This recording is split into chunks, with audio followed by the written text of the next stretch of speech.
afternoon, everybody. Welcome, Arvanauts. Welcome, everyone, to a Tuesday stream. It is June 29th. Welcome to the last Tuesday, actually, of June.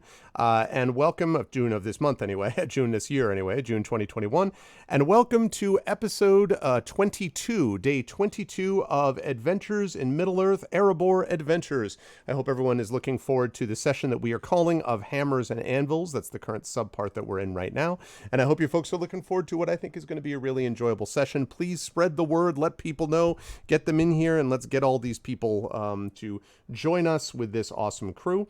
I am sitting here in a reasonably comfortable upper office. The new AC system is going to get a real workout today because it's supposed to be heading up to 93 degrees Fahrenheit where I am and outside. And so right now it is much more comfortable inside in this office. Thank goodness I had this AC installed because man, like we don't have a AC set up in our bedroom yet. So I went down after like last night. I was downstairs right about like I guess it was late. It was really early evening at that point, and it was like 91 degrees in our bedroom. It was ridiculous. And up here, it was much more like a little warmer than I would have liked it, like 78 probably, but that's because it had been 90 something outside. So it is hot, hot in a hot tub, as they say. So we are here and we're trying to stay cool, and we hope that everybody in the Pacific Northwest of the United States is staying cool. It's brutal right there right now, and that is not something that region of the world is set up to handle because they don't normally get temperatures like that. So, climate change is real, and these are things that we're going to have to adjust for, and hopefully will shock us into some action. But in the meantime, I hope that everyone is staying cool in whatever region of the world you happen to be. Before we get underway, just a couple of reminders about ways to support us here on the channel. If you haven't done so already, please follow us here on the channel. That is always appreciated. Please check out our YouTube with !ArvTube. Discord is !ArvCord, where you can hang out with the Arvanauts in between streams. Arv Tweets is my Twitter, where you can hang out, where you can see us broadcasting live various things, talking about various things with the channel and with streaming and with gaming and with writing and with teaching and with music and with family, and occasionally a bit of politics thrown in there as well. So we've got that going on, and the website for all that is arvanelleron.com. On the financial side, !Arv Shop will get you Adventures in Middle-earth material, including this group that we have today. It will also get you, if you haven't seen it already, Infinity and Beyond material. That is something which is also available to you. And if you haven't done so already, you can check out the soon-to-be Esper Genesis stuff that's going to be added over there as well. Then we've got over on this side, we have got the Patreon, !Arvtreon, which is the Patreon for the channel. That really is hugely important. It is the financial backbone of the channel, and it makes a big difference in terms of what we can offer and in various new things that we're going to be introducing over the course of time. I have plans, people. I have plans. There are things that are going to be added and brought on board, and so hopefully you will all get to be a part of that. And that is what the Patreon is for. It also allows you to get cool stuff for yourself and cool stuff for channel goals as well. Cries in 100 plus degrees. Yeah, well, listen, that's your own fault for living in Arizona. People, I'm in the Northeast, so I'm used to some of this. This is not way out of bounds, although it is a little early in the summer to be getting it this hot, but it's not completely impossible. And we're only going to have it for about 3 days or so. It was like high 80s yesterday. It's going to be low 90s today. It's going to be low 90s tomorrow, then mid 80s the day after that, and then it's going to drop back down to high 70s for the next 4 days or so. And that's kind of the thing, right? You get these little bursts and then you get some relief. But for the Pacific Northwest, which is going to have 4 or 5 days in a row of 100 plus degree temperatures, when they're not really set up to handle, really only about 35% of houses, I think, in the Pacific Northwest have air conditioning, is what I saw. It's going to be rough. So, I have in-laws and family out there, so I'm thinking about them, and obviously many friends out there, and I'm thinking about them, and I hope everyone stays as cool as possible. Don't joke about it if you live in it. People who live in it and are used to it, like Burner, they know the drill. But if you're not used to it, it's not just, oh yeah, I'm going to be sweating for a bit. It's not about that. Please be careful and take care of yourselves, and make sure that you're staying cool. Make sure that you are, if possible, in lukewarm water. If it gets super, super hot, if you can get to a place with air conditioning, do it. If you have a basement that allows you to be in cooler environments, do that. But please, obviously, hydration is important. But just, don't joke around with it if you're living in it, because it's really hot, and we need to keep all of you people with us. So I miss basements, right? Live, yeah. So that's the drill with that. And I think the last thing I need to mention is to subscribe to the channel. That will also allow you, as the Patreon does, to get inspirations to help the players. And it will allow you to get those custom sub badges and emotes, which you can use everywhere across Twitch, which is awesome. On the publishing side, Exclamation Point Icarus is my Icarus graphic novel from Athos Arts. Award-winning. It is the silver medalist in the IBPA Benjamin Franklin Awards, and it was the runner-up in the Midwest Book Awards for graphic novels. So it is an award-winning thing, and that's very exciting for us. So please consider jumping on board and getting that. Exclamation Point Gray Shade KS will tell you about the Gray Shade Kickstarter. I'll be announcing next week, 1 week from today, I will be announcing the official Kickstarter launch date, which is going to be late summer, early fall, as I had promised. So we're going to be announcing the Kickstarter launch date and announcing other details about it. So you'll definitely want to check that out. Exclamation Point Gray Shade KS, 90 degrees at 9:30 a.m. Ugh, burner. Yeah, unbelievable. Right. And of course, Athos is going to be publishing my Gray Shade novel. That'll be coming in the next few weeks. And they will also be doing the second 2 books that are going to be released as part of the Kickstarter. Plus, we have the board game coming from Clarion. Plus, we have the role-playing game coming from Alligator Alley Entertainment, which also does our Esper Genesis game, of course, and did my Tales and Tomes from the Forbidden Library, which is Exclamation Point Library. You can get more details about that. So that's what we've got going on there. Thank you so much, Mrs. Dunsel, for the Prime resub, 33 months. Thank you, Mrs. Dunsel. Yes, the announcement. Always have to have an announcement of the announcement. Yes, last but certainly not least, Exclamation Point BLM, Black Lives Matter. Very important to affirm and assert the significance and importance of Black lives. We will continue to make that statement because it's true. And Exclamation Point Help Now, the World Health Organization page on suicide prevention. Very important to reach out to others if they need help, and to reach out to others if you need help as well. Quick note on schedule. We're playing this today. We'll be with you until a little after 3 p.m. Eastern. Then at 4 p.m. Eastern, I'll be over on GOG with Talisman Adventures. That's going to be awesome. So we will be continuing Talisman Adventures today. That's closing in on a little bit of an inflection point within that campaign, although still fairly early on in the campaign. That's sponsored, of course, by Pegasus Spiele. So we've got that going on there next at 4 p.m. Then tomorrow, at Wednesday evening at, I believe, 9 p.m. Eastern, we will have the last stream of the month, and that is from the community D&D crowd. Echo Alpha X5, Rock God, Trifity Mats, and Hoodie, with Shadowed Mage as your DM, playing Dragon of Icespire Peak. So you will not want to miss that. That's happening tomorrow night. Then we're off on Thursday. Friday, we start with Neverwinter Nights 2 complete, and we're into July from there. So that's what we're looking at. And I hope everyone is looking forward to what's going to be a lot of fun. So with that said, I'm now going to unmute myself and apologize to the people for having interrupted them, because I'm sure they were having an amazing conversation.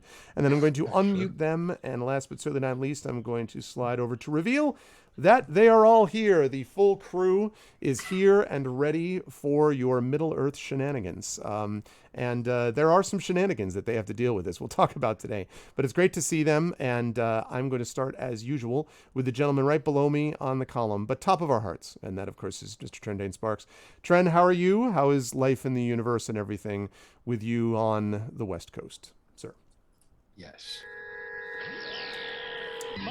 That is not responsive to my question. It's responsive. It's just not. This doesn't respond accurately. Yeah, right. Yeah. Exactly. Now, what you interrupted, I'm sure Amal will finish the story when we get down to her square in this Brady Bunch arrangement. But we were also talking about the earthquake that we had here yesterday, which was a fun little thing, and it was a little thing because, like, I was sitting here going. Yeah. And I mean, it was basically like the other day, Arv, you had walked off to turn on your lights in your room because it was very dark. Right. And as you were walking back after turning them on, as you were walking, I could see the camera the vibrations of your steps, just barely moving the camera back and forth. Like, it's like, that's about how strong the earthquake was. Oh, okay. It would be like one of your kids running into the room and being like, shaking the floor. Yeah, and it's like, my kids would be stronger than that, in fairness. Probably, I just want to be clear about that. Because my housemate walked into the room and he was like, he said he's got a box of Chinese food, and he's just like, yeah, and I'm like, so what do you think it was? He's like, 4.5 out of the Hayward Fault, and I'm like, okay. We looked it up, and it was a 4.0, just like maybe 4 miles north of here. So, yeah. I feel when you just have a little bit of a shake. I years ago, I was teaching in a class and I was sitting up on the desk talking about something. And at one point, the students all started looking at each other, and I was like, what? And they're like, did you feel that? And literally, I didn't. And by the time I slid off the desk, they were like, yeah, there was a little bit of and sure enough, there had been like a little earthquake, which on the East Coast, until we get, I know, the big one, the one that will destroy all, I know. But besides that one, okay, all we ever get are ones so small that you could barely register it. But anyway, but it also depends on which way the fault is, because like with this one, it was just, like a just that.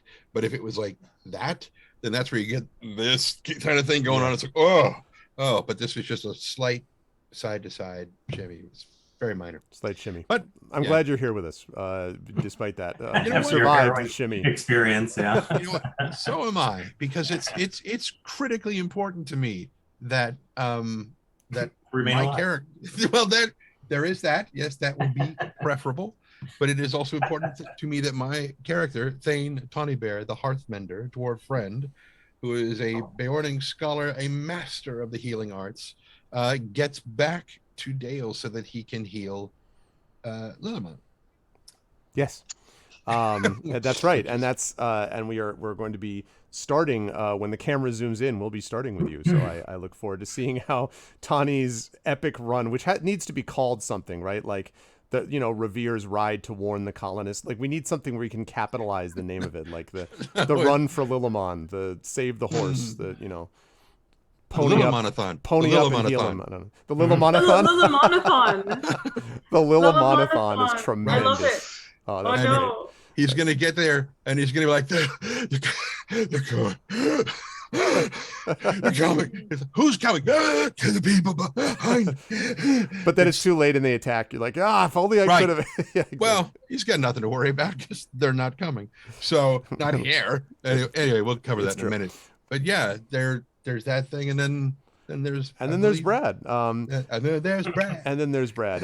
Brad Bollier, of course, joins us as always. It is good to see you, Brad, and I'm glad to know that you've had such an easy time of late as you are making adjustments in the house. Everything is really simple decisions, as we learned, and everything is just one choice really. So it's just not a lot of things to decide. This is not at all true.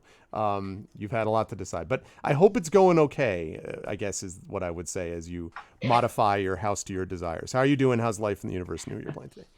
Yeah.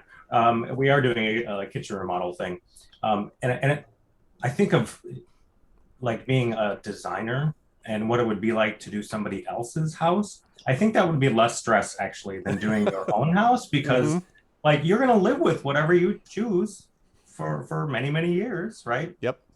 And so you just don't want to make a mistake. And it is a fractal. You think of kitchen remodel, and then there are a bunch of pieces of kitchen remodel, and then there are arms on each of those things that then complicate even further. And yeah, so we're in the massive unfolding of the complications phase of this thing, and but it is fun. It is neat to think of we have kind of a mid-level, let's say, house, and it has a mid-level kitchen that was made many years ago, like 30 years ago at this point, and so they're dated and stuff, and so it's just fun to think of like the new place. So we're months away, but I'm looking forward to it. It's gonna be cool. Yesterday I got the sixth and final book, yay, of the Shattered Sands series. So I'm super excited for the release in a couple of weeks. Yeah, so I started sending out. I spent like hours just kind of getting all the pre-orders, like signed, because I do this calligraphy signature for the books and stuff, and then packaged up and ready to send out. So it's close. There's always that like long buildup, like where you finished a book and then it's months. It's Yep. months before it actually comes out and stuff. And so and there's everyone's like always like, "Hey, your new book," and you're like, "The new book?" It's like, yeah, I've moved on. Yeah, it's not There's this new. big lull between like finishing, and you're all excited because you've finished, right? But nobody gets to see it until months later. So you have this dip, and then there's like this big rise as the book release date actually comes closer. And now here I am. That's where I'm in that phase now. It's getting super exciting now again. That's really cool. Yeah, I'm excited. And Garlic's right. Congratulations on the Kickstarter, by the way, that you're involved in too, Brad. Yeah. That is done super well.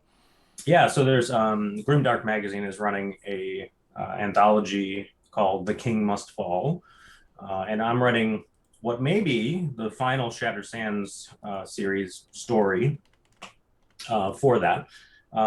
It funded, and we've hit a number of stretch goals already. There's like many of these types of Kickstarters, there's bumps on author pay as we go along, and there's also additional authors that are included as the pot grows and such. But a good crew of authors and cool idea for the anthology, if I do say so myself. So you can find that on Kickstarter. Just look for The King Must Fall and see if that's for you. And put the link in the thing. I got it. Fine. Already there. Beyond that, I am also looking forward to seeing what happens to Bolo. Bolo took a excitable treasure hunting hobbit who has gone to Dale to warn everyone.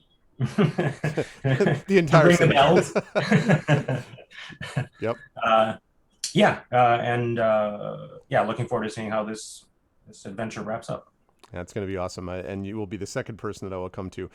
When you said that, I just had this image of someone looking from the wall as you run past them and being like, hope is kindled from the, from the not accurate to the book, but still it did lead to an epic scenario of the beacons being lit one at a time. One of the great moments in the Return of the King film. And so I forgive them the fact that it's not actually what happens about we don't want to let Rohan know. Because, man, that is...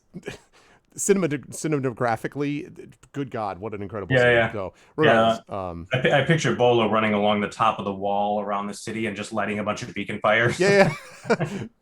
But not really getting it and actually throwing them down to the ground on No, but yes, lighting the beacon fires. Yeah, so that is true. Two of you independently running to warn for different reasons, but we will see. I can't wait for Inga to decide that she also needs to warn, and so individually three of you, so we can split the party 4 ways. That'll be just great when that happens.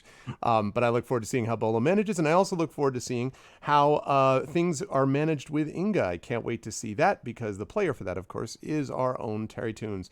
Terry, it's good to see you. Welcome. And yeah, how's life where you are? Is it steamingly hot in Germany at the moment where you are? No. Or how you doing? Not at all currently, actually. Like, it's been quite rainy and gray the past few days, but in between, when the sun comes out, it's like suddenly it gets like way too fucking hot. But oh well. But mostly could be gray. worse. Could be true. Worse. And how are you otherwise, and who are you playing? I'm otherwise doing good. I've started a new notebook for the campaign finally. Lovely. Yes. It's like detailed character background and. Wow. Here's Lillemann's character sheet, and here's a party. Look at that. Yes. Stone gets his own entry, of course. Of course. So yeah, and aside from that, I'm just sewing a lot. Very my nice. new battle vest. Yeah, that's me. Don't really have anything else interesting to say. Tell whatever. So I am playing Thane Inga Homefinder, daughter of Ida Council of Dine II, who is a dwarven wanderer from the Erebor. Her trait is that of a stonemason, and she is a clan leader. And yes, Trendane, I'm getting to that. And she has a trusty pony sidekick named Lilleman, who I just showed here in my handy dandy little notebook. That's right. And there's no red X over Lilleman, indicating that Lilleman is still a going concern. So there's... No, of course he has plot armor. So Yes. So I've been told reliably by people who would love that to be the case. Unless Bolo's riding him, and That's Yeah, Bolo. yeah, Polo. This pony has weathered so much, and then the first time Bolo sets bum on him, and I don't think that's what it was. I think that as he was riding, flanks here, bang, bang, bang. It was just damage. Wow. Yeah, Bolo overrides Lamont's plot armor. We will see. it's literally called flank searer, and the Right. horse has a Right. flank, and it's just from his horse is flank. Who knew it would actually be flank crusher? No, we'll see how that all works in the end. It'll be fine. I'm sure that Thanks, Greg. I'm sure Tawny will survive. We'll get there in time. I'm sure it'll be fine. Just as a friendly reminder, this is her dead husband's pony. Just I don't Just, think we ever knew that. it did mention that at some point, I think. No, I don't think so. I think No? that's the Okay. sort Not of to thing the that party. was stuck in memory. Yeah. Okay. Yep. Yeah, let's hope the plot Well, I armor have it here will written down in my notes, so preserve just, like, the pony more than it did the dead husband. But I'm dead sure I mentioned it to Arv at some point. So. you did. I think it was actually your idea too, so that's even worse. Even worse. I'm just the messenger. Don't play the messenger. Anyway, I will. Messenger. I'm Try just the and one who stop you. sets up the targets. Yeah. I just create the emotional opportunities to exploit. That's all. Listen, the last person I'm going to introduce knows all about calling balls and strikes and the importance of doing that. And that, of course, is Amal Almatar, who's with us. I do want to, first of all, congratulate Amal on the People's Choice Award for the play that you co-wrote in the Ottawa Fringe. And congratulations. So first of all, how'd you feel about that and all that kind of good stuff? And how is the life with you? And who are you playing today? Thank you. Yes. Life is weird and interesting. The play in question was called Dressed as People. I can't actually remember if I mentioned it here. You did. I did. Okay, cool. Oh yeah. So great. So basically, this is a play that is 3 monologues, and I wrote one of those 3 monologues. It was called The Shape of My Teeth. And I co-wrote that. So I wrote that, and Kelly Robson and Alex Della Monica wrote the other 2 monologues, and all 3 of them were performed by our dear friend Margot MacDonald under the auspices of the Ottawa Fringe Festival, which is an independent festival for theater that takes place in Ottawa every year, except for this year and last year for obvious reasons. So they did a virtual version, and it went surprisingly well, considering how many obstacles there were. There were a whole bunch of awful, weird ticket selling badnesses in the early part of it due to a hilarious series of unfortunate events all kind of clanging together. But people got their tickets, they watched the show, and apparently they liked the show enough to vote for it as their Audience Choice Award. So the show actually took 2 awards. It was the voted the audience favorite for the Fringe, which is great. But also Margot MacDonald received an award for outstanding solo performance. Oh yeah, that's right. For that. So which I think is tremendously deserved. Especially just given how much of an ask it is for a theater actor to have to perform under these horrific conditions for a camera with no audience, and also needing to do a 20-minute monologue in a single take, essentially. There was no cutting, there was no choosing. If she made a mistake 15 minutes into the 20-minute monologue, she just had to start over. It was really, really grueling. So it was great. But anyway, so I'm delighted by that.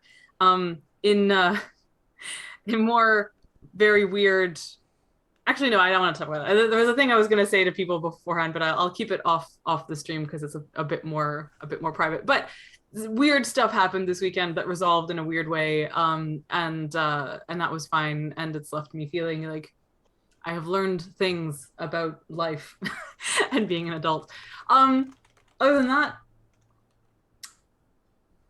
what else? I'm going on hiatus from Twitter soon. I'm taking all of July and August off of Twitter, which I'm very excited about.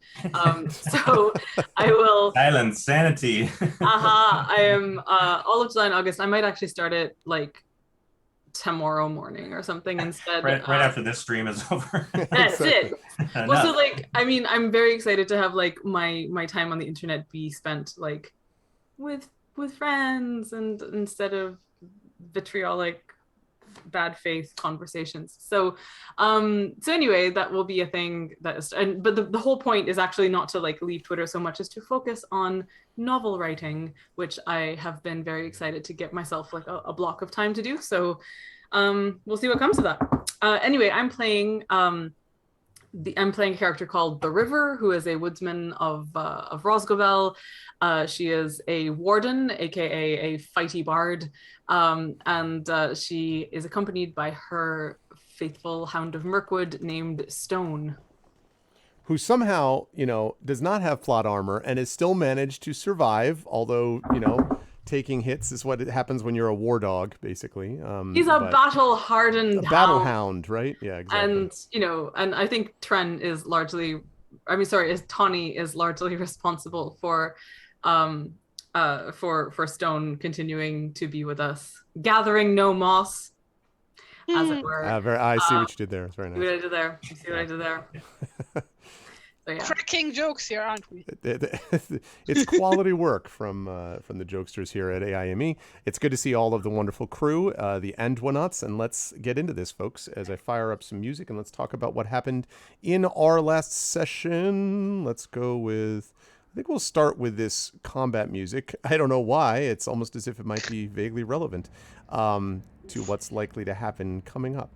In our last session, the crew of the Endwanauts has been trying to track down a conspiracy, like the conspiracy in the first chapter that they played, but this conspiracy deals more specifically with the dwarves and the relationship between dwarves and men, and the people of Dale specifically. And so the party began to examine what was happening here when Balin, whose life and assassination attempt had been made, was apparently killed for real, although in reality he simply disappeared out of the public eye so as to seek out who in fact might have been responsible for trying to build this conspiracy. The party did a lot of things to find this out. They spoke to young dwarven toy makers and haughty, obnoxious lords and gathered information and finally discovered that the person they were looking for was one Lord Gunvar, who brought them to his estate and basically told them that he wished to make Dale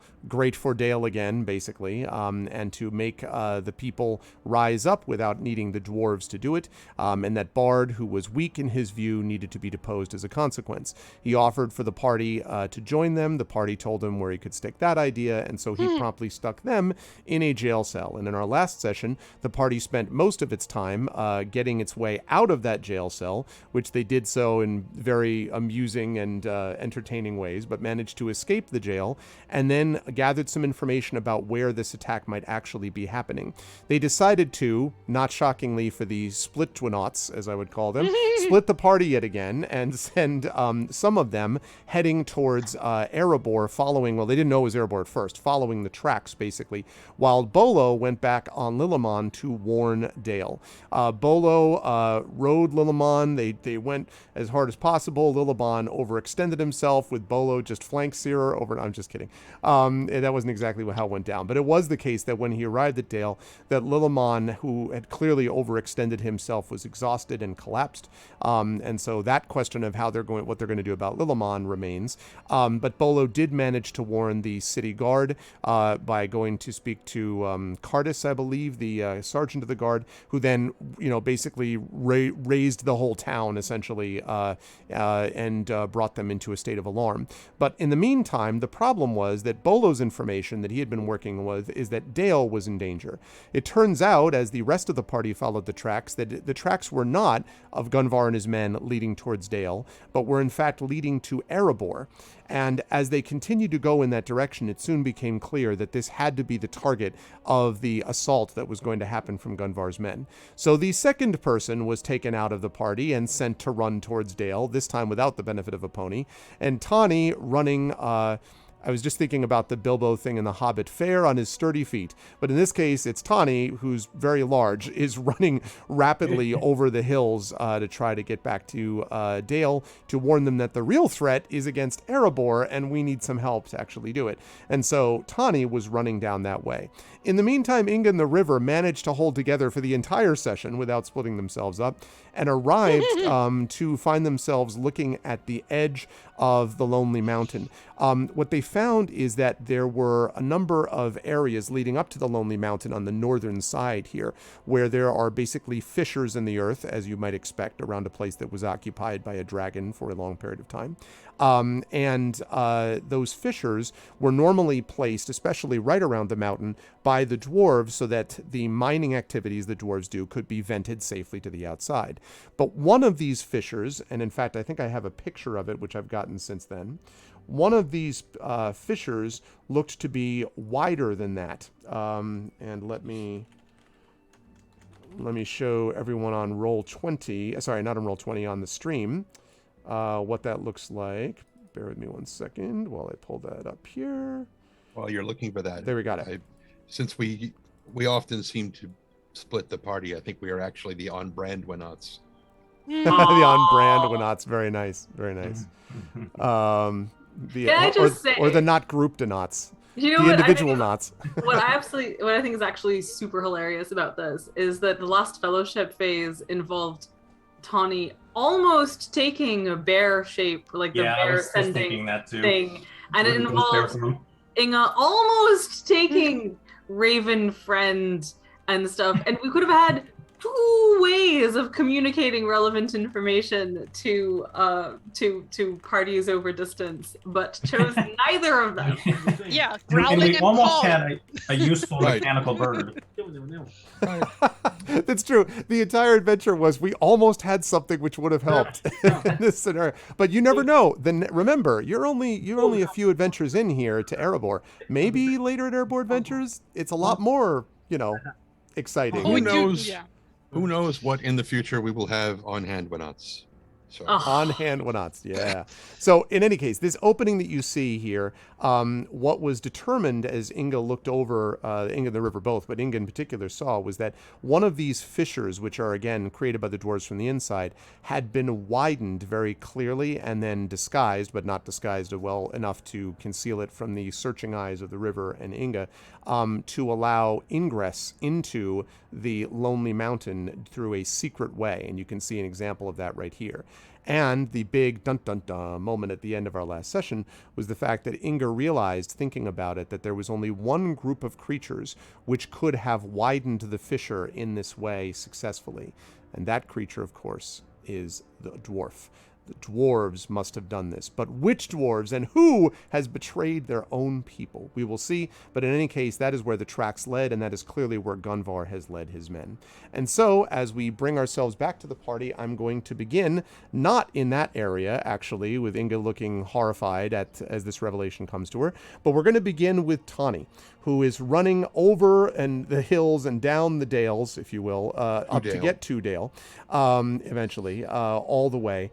And I would say, Tawny, as you're running at top speed and you can now see the twinkling lights of Dale in the distance, I'm wondering 2 things. One, where your first port of call, so to speak, is going to be once you arrive in Dale. And secondly, is sort of what is running through your head as you're, other than just keep moving, that's the key, from the, what is going on in your mind as you're running towards Dale? Well, I have longer legs than Gimli, so I'm not having as much of a problem. True, yes. But for right now, because Tawny doesn't know that Bolo or that Liliman has collapsed from exhaustion. Right. All he knows is that they're probably there already. So his focus is, I've got to get there as quickly as possible to correct the incorrect information that has already been delivered before it spreads too far. Right. All right, that makes reasonable sense. Gather up a group to go and help those at Erebor. Which means, are you also headed then towards? Is Cardis your likely plan, like the barracks, or I mean, I know you're going to try to find Bolo, but finding a halfling in a city may not be the easiest thing. Well, I'm sure he's cooking at the Battered Mug by now. They're probably screaming about where is their cook. He hasn't been here for days. True. We're dying. Literally, that guy over there is choking on a piece of flatware he thought was, chicken parmesan, but was in fact a teak saucer. I have to add a section called "of battered and mugs," clearly, because we need to do that. The idea of like literally taking a mug and giving it a batter and just have we made that joke? I can't even remember. Yes. Yeah. Yeah. Okay. Deep fried mug. Let's go. Deep fried mug. Deep fried I'll mug. deep fry your mugs. It's like the chocolate room in Willy Wonka's, Yeah, exactly. Exactly. Sip some coffee, crunch on some handle. So we will advance the clock slightly as you run down and up. And at the end of this, Tani, I need you to make for me a Constitution saving throw here, because you've been running the whole time. This is essentially the check that Lillimon had to make, the equivalent. This is without the benefit of smoking some cattails beforehand. That's true. Although it is funny to say, yeah, it's going to be harder because you didn't smoke before a marathon run. That's not quite the way normally. Weird. Anyway. 5. Yeah.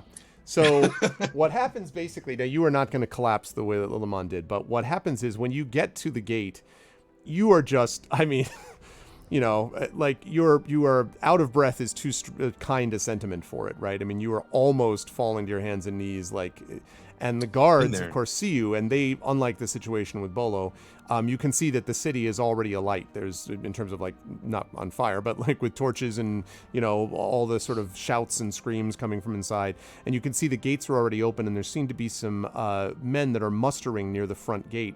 And one of the guards at the front says, "Oh, it's Thane Tonybear," he says to the other one, and walks over. Are you all right? Because he sees that you're type of thing. He's like, well, bring this man some, and they start barking orders about bringing you water and all this kind of stuff. And so, yeah, basically they're just like, here, have this water. They bring you these things. A healer comes over to you. Not here. They're bound for Erebor. Not here. What? Who? What? What? Who? What? He just kind of rolls his eyes like, how can you be getting ready and not know what for? They seem very confused. And then one of them light dawns, and the invaders, they're not coming. There are no invaders here? But Bolo, Bolo Brostuk came and told us. We learned after he left where they were going.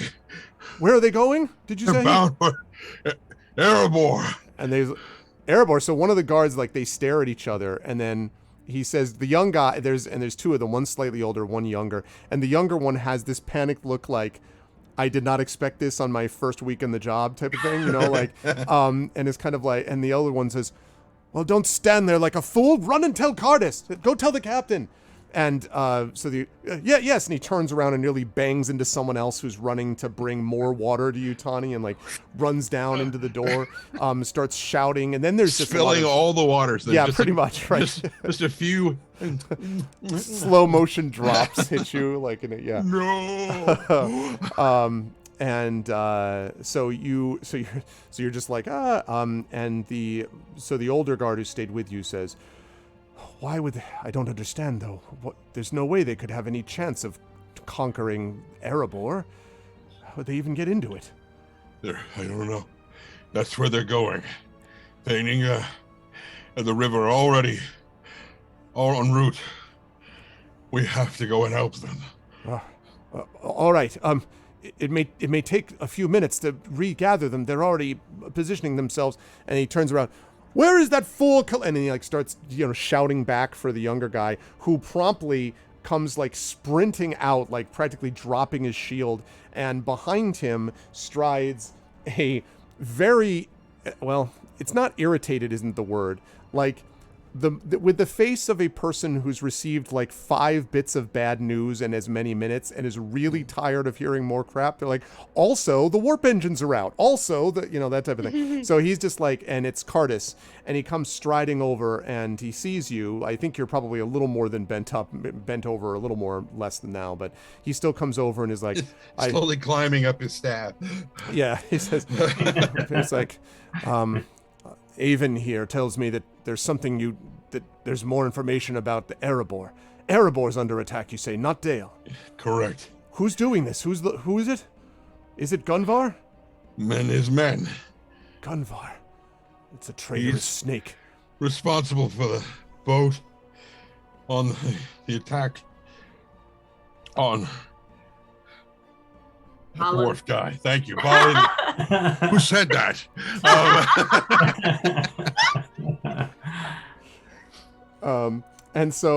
And he comes up and he says, all right, I'll give the order to assemble. It's going to take a few minutes, and I won't send you to do it. You need to have your rest. But there must be some way that we can, and as he says that, someone says, Cardis, where is the captain? And he rolls his eyes. I'm here. I can only be in one place, not 6. What is it? And one of the guards comes running up, and running up with him is Thrun, the dwarven toymaker. And on his arm is the mechanical thrush. And so you can see and he runs up and so Cardis looks down at him. He says, you can clearly see he's trying to get words out, but something running through his mind is like, who the what? So instead he says, who is this? Ooh. Right. Exactly. And so Thrun says, Captain, I'm sorry to bother you, but I needed to give you this information. I just got this back. And Cardis says, what is that? Well, it's a mechanical thrush, you see. Well, never mind what it is. Just listen. So everybody sort of quiets down, and Thrun says, this showed up only a half hour ago at my shop. And it only had one message. I had given it originally to Thane Inga, but it came back and it had one message and it said, nothing found here. I don't know what that means. Did she send that or what? And so Cardis gives you a look like, are we in Dale or are we in the Shire? Where are we? What is this? Like as if you're the only one who can help him understand what the heck is going on. And so he looks at he just puts a hand on Cardis's arm, partly to steady himself, partly to just be like, hang on. And he's starting to catch his breath now. And he's like, that bird belongs to Thane Inga. No. It came from the south toward Selduin. So there's nothing going on down there. It's useful information. She went to Selduin? No, she sent someone with the bird. Listen to me. All right. The important news is the correction to the earlier information from Bolo. Gunvar and his men are attacking Erebor, and we have to go and help them. And Cardis nods, and he looks down at Thrun, and he says, well, if there's something this contraption of yours can do to help. And Thrun looks up at all of you, looks up at you and says, well, perhaps he's designed so that you can give him to him and then send a message to them. If you have a message, you could take him with you and then send him back to me, and I can be positioned somewhere, or I could go with you, and Cardis is like, I'll take suggestions, very much looking like. And meanwhile, by the way, while he's been doing this, people have been running back and forth, and you can see now that men are beginning to assemble at the gate as if to head out, Tani. So they're not like ignoring what you're saying, but. Good, because otherwise I was going to be very upset. Yeah, no, they're paying attention, but there's obviously a lot of confusion. Do you, like, Thrun basically is telling you that he's willing to do whatever that could help if the bird would help. So the question is there anything you want to try to do with the bird or not? Probably not. Okay. But no, not there, River. I know. But I know what you're about to say. I think I know what you're about to say, and that is that, we could like Thrun and I and everybody could go to Erebor to help, and if needs be, we can send the bird back here. But the bird is designed to go to Thrun. Yeah.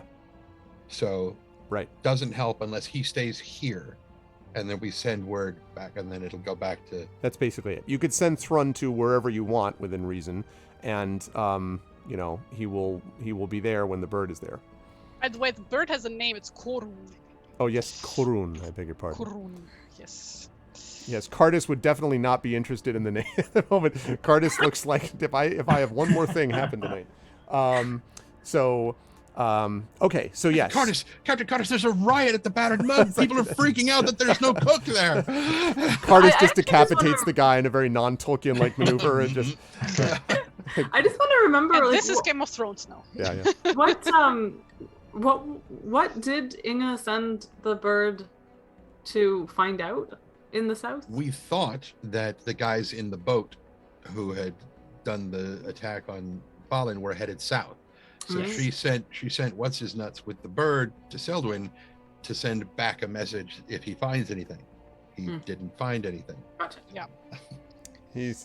That's right. Exactly, Life Sewing. We're out of But coffee. he did. He did what I was waiting for. That Yeah. I would, with all the stuff. It's like the warp engine. I was waiting for the Janeway. What do you mean there's no coffee? Yeah. It's like the only thing that could be worse. Anyway, but you know, hey, what's his name? Did actually do what Inga told him to. Yeah. Ooh. Absolutely. All right, so Thrun will go where you want them to go. So I guess the question, Tawny, is first of all, where do you want Thrun to go? And then there is something else I'm going to bring up. Stubbins, I think was this. Mm-hmm. Thrun should stay here because the bird is going to come back to him. So like with the guards, in other words, right? With it like at the barracks, because here is a big place. Like where is here? Well, with whatever guards are remaining here. Got it. Okay. So Tawny and Bolo and the guards should haul butt for Erebor. Gotcha. Thrun should stay here so that any message we send back with the bird. Okay. And they bring, as they're doing this, incidentally, they bring horses out, at the guards. So they're not going to make you run all the way back over to Erebor. So they bring out horses. While they do this, one of the stable hands goes over and speaks to Cardis in a low voice. And again, Cardis just is like on information overload, but Cardis then nods and turns to you and he says, "There may be a problem. Also, Bolo came before you did, riding on the back of Lilliman, and he's not well. Lilliman, I mean. Bolo is not here. Bolo went running off into the city to be able to let some of the others know. I believe he was perhaps headed for that inn that he's part of in the northeastern side. But Lilliman here is not doing well and could use your services." Yeah. And Tawny's gone. So when you get to Lilliman's... Then he runs back and comes back to the... Where is he? It's like, zip, where exactly? Tawny runs to Erebor and tells Inga, Lilliman's not doing well. I'm going back to take care of it. Vaudeville-like thing. Where's he going? Yeah, the whole thing is Benny Hill. Oh, man. Yakety sax. Yeah, oh, man. All right. No, that doesn't happen. In fact, Lilliman is over near the stables. In fact, the stable hand will lead you at some significant pace as your poor, tortured lungs take on a little more, And when you get there, you can see that Lilliman is very much in a bad way, is lying on his side and his flanks breathing heavily. And as you bend down, I would want you to make, I think, a medicine check, because even though this isn't, your specialty isn't animal handling per se, you know basics about, breathing and things like that. And I've spent enough time with Lilliman to know what's normal for him. Yeah, for sure. No, this is definitely not normal. Side note, if you're ever on an alien planet and you need medical attention, don't go to the doctor. Like, the thing, because their primary, teachings are how to deal with their species. Go to the veterinarian. They have a much broader interesting view of dealing with different animals and stuff. And they will have a better chance of figuring out what's wrong with you. Yeah. Anyway. Hey, Lego. Yeah. Anyway, medicine check. Yes. Natural 20. Wow. Okay. So Lilliman just goes wireframe. You see every part of his body. No, that's a hell of a medicine check. Okay, so you're able to determine a couple of things. This is clearly a function of exhaustion. He overstrained himself. But the thing that you know is most dangerous in the scenario for an animal, especially a horse, is not actually the breathing system, right? It's not so much how the pulmonary system. It's the vascular system that's the issue because of the beating of the heart. And the heart itself right now is irregular. The heartbeat is irregular. and he's not in a good way if he doesn't get treated like immediately. So the question is, how do you want to treat him? Because clearly he's been well tended since he got here, but like this is well beyond their experience in terms of what to do with a creature that drained himself this much, especially a pony who is not Shadowfax for all of his bravery and all that, you know. So what do you want to do, Tony, with him? There are two things. They're both part of the same medicine-y doohickey. One is I know that my honey cakes will cure one level of exhaustion. Yep. Mechanically speaking. Yep. So I'm going to feed him a honey cake. Okay. And he's, I mean, you know, his With like plenty eyes are of water. flooded. So yeah, I was going to say. So, which is none too easy with a pony. That's not, you know, normally you're dealing with more patients of the human variety, but your treating of stone in the past, and of course your traveling with Lillimon has helped. So you begin to feed him this. I'm going to give you a chance to do another medicine check, but your first one was so good, I'm going to have you do this at advantage, this second check. So, because 30, y'all. They act with this character, they don't get any higher than that. So. Yeah, I mean, like, that's just, you know. With advantage, natural 20. Wow. Okay, Even I just without want to an be clear. advantage. I just want to be clear. Lord. Boy, Inga, does Tani want Lillimon saved? So, Lillimon starts like prancing, and after a couple of yeah, seconds, exactly. Lillimon sprouts wings. His I'm a tail is Pegasus up and now. stuff. Like, I mean, so no, that's not what happens. But your practiced work, Tani, with him, not just in the feeding him of the honey cakes, but in the sweating the flanks so as to get some of the toxins out from some of the backed up blood, the maneuvering of your hands so that his heartbeat can become more stable. This is like healing 501 for Middle Earth, basically, right? And the people around you, in fact, including some of the stable hands, there are no healers right now with him because they're all busy dealing with, like, human patients. But the stable hands, who would normally be doing stuff like this, are in complete awe. Like, what they basically see is the equivalent of A monk divine stepping inspiration. in Yeah. Like, just astonishing. And Lillimon's eyes, you know, flicker open, and then he kind of wobbles a bit and gradually and the stable hands carefully guide him because, you know, horses and ponies are not meant to be on their side. They're meant to be standing. So they gradually help him up to his hooves, and he like, you know, and then he nuzzles against you, Tani. And this is definitely a tired, but a horse that is now out of danger. And the stable hands just like, oh, I ain't never seen anything like it. That's incredible. You couldn't have done that any better if you were a horse yourself, sir. I mean, and then it feels like vaguely like he's perhaps insulted you. I mean, it was, I'll just get some damp cloth. And he goes off to get something, and the other one just shakes his head and, it's extraordinary, it is. You know, that run that he made, if it's as long as they say it is and that speed, I can't believe something of his size was able to do that. If you have any tincture of burdock, rub it here. And he says, I do, sir. Some of the young ones don't realize its importance, but I do. And he goes over and takes some of it and rubs it, as you say. And Lillimon, who's breathing normally, and you can feel, as you feel underneath, that his pulse is now regular. As Tani is finishing up work on that, and let me just ask, after you finish tending to Lillimon, what is your plan after that generally, Tani? You're going to join the guards and head back? Is that the plan? Or Head for Erebor, yeah. Okay. Not back. That I mean, would be well, stupid. back from where you came from, where you know what I mean. We need to continue grilling those house servants. Like, tell me what I need to know. Okay, so anyway, all right. As Tani is finishing up work on this, we cut over to Bolo, who is right now approaching the battered mug because, correct me if I'm wrong, Bolo, your plan was to go and to try to notify the people, including Brindle and the Irregulars, right, of what was going on in Dale, and then I think you were going to the battered mug, and then I think you were going to head back, but correct me if I'm wrong about the order of operations. Yeah, and well, and the way that I left Ballin, I went to that manor or whatever, that house that he was staying in. I found it empty, and so I believe I left him a note for him. You know, just said, "Find me at the battered mug."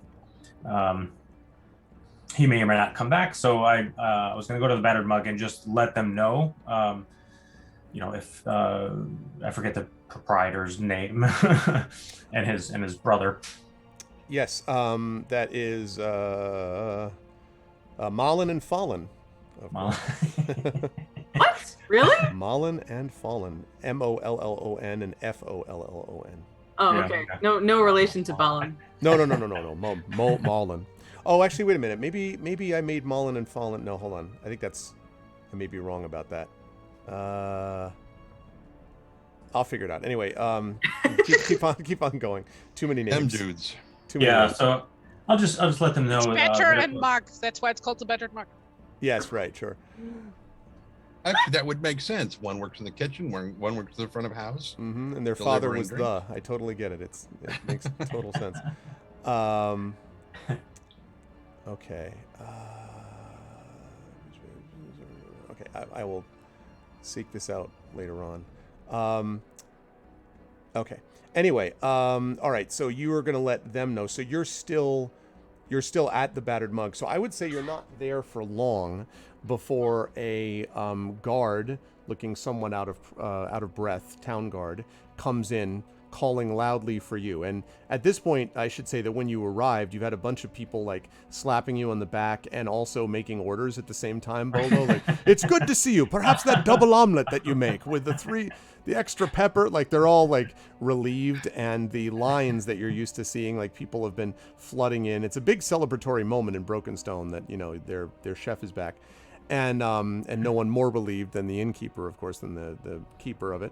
But a guard comes in the middle of this lovely revelry, and this revelry, I should say, and says, Bolo Brustuk, I need to speak to Bolo Brustuk. I'm here. That's me. And he comes over and he says, I'm sorry to bother you, but you're needed back at the gate. Thane Tawny, well, and he's looking around because everyone is like this, and he's like, well, but we shouldn't speak about this here if you don't mind. He kind of gestures over his shoulder. And the innkeeper says, you're not taking away my chef again, are you? And the guard looks back at him and just sort of like lowers his shield as if to say, and he just stares at him. He says, not the time for it. And he kind of pulls his shield back, like, don't stop me now. Yeah. And he walks out. And so the people inside start to yell. He's like, well, why doesn't he train anyone else? Why can't anyone else make an omelet? That type of thing. I had like a split second of actually imagining this was a completely different game and that the guard was going to like push his shield over and go, I'll be your cook. And it was just like, you have my pan. Yeah. Yes, I'll take his place. Sorry. Bolo has important work, but I've been trained. And Fortunately, my whole life I've wanted. Val Kilmer's sitting in the corner. I'm your Huckleberry. No, you sit down and shut up. Yeah, exactly. Like a Men in Tights moment where he just starts dancing and singing. Exactly. But no, so assuming that you will go with him, Bolo, then he will bring you outside to a place of relative privacy. And he lowers his voice and he says, there's word from the front gate. Thane Tawny Bear has just arrived. He says that the attack that's coming isn't happening against Dale. It's against Erebor. And he needs everyone to get there. Oh my goodness. Of course. Give me just one moment. I just have to leave one message and then we'll go. And he nods. Just to update the menu and then we can head out. Yes. I was halfway through when you arrived. The daily special is off now. All right. I wasn't going to leave a written message for Balin, but I will at this point. I'll kind of literally write out what's going on as I understand it, and leave that with Malin, and then head out. Okay. He takes it with great reluctance, and he's like, now, Bolo, I understand you got things to do, but these people, the omelets, is there anything? I understand it. I will be back as soon as I can, I promise. He nods, he says, all right. He's promised that he'll return with even better meals for all of you. And half of them are like, blow it out your ear. If you could tell anyone else, then can't anyone else make something? So you close the door on this, as like the arguments are going on. And you make your way back where you find Tawny is now at the gate, having finally left Lilimon behind and in good good safety and good company with a group of guards. There are probably about, you would guess, maybe 25 or 30 or so of these guardsmen on horses. One of the thing about Dale is that there are horses, but there aren't a lot of them because Dale's guards guard Dale, you know, like they're not an invading force. So this is kind of a improvised, you know, so to speak, rescue mission. But these horses, however, are fresh. They are horses, not ponies, and they are, you know, prepared for things like this. And so Tani, you and Bolo see each other as the group is gathering. Hopefully mine is a Morgan. Is Lillimon visible? Are we by the stables or anything? No, not at the moment. Lillimon is not visible, and you don't see him with the other horses at the moment. Okay. Because you're outside the gate, just the front gate, basically. All right. And so we're gathered. The guards are sort of gathering where they're not quite ready to go yet. Correct. They probably will be leaving in a couple of minutes, you would guess. Yeah. But you and Tani, you can see Tani and vice versa. I asked for an update essentially because my information is clearly outdated. Yes, we had to split up at one point when we realized that the tracks of the force that we thought was coming here was actually turning towards Erebor. The river and Inge have headed on that direction. They are almost certainly there by now. So we need to go and catch up with them. Should we go on ahead now? Looks like they'll be leaving in about 5 to 10 minutes. You could leave before that. I mean, they're willing to give you horses if you wish. Okay. 5 minutes can make the difference. Yes, I think it might be wise that you and I leave first. 5 minutes, you say. So on the sunrise of the fourth day, we look to the south and you'll be showing up. All right, good. and Carter's just like, well, not that I'm any Gandalf or anything. No, he doesn't say that. So he nods and he says, all right, we'll be riding right at your heels. Listen to both. That's not at all the right voice. We'll be riding right at your heels. Listen to both of you. Make sure that as you're on your way, you keep an eye out. If I know anything about Gunvar, it's that he's cunning. If he's also treacherous, as you've explained, then he's likely to have left people behind him to watch, and they could have sprung a trap for you. Not that you need my reminder. You've already gotten away from him once, but he's a dangerous enemy. Please take care. All right. Thank you. And they give you horses. Now, I should say you could technically, the two of you, go on one particularly strong horse, or you could go on two separate horses. Yeah, you want to do that? Okay.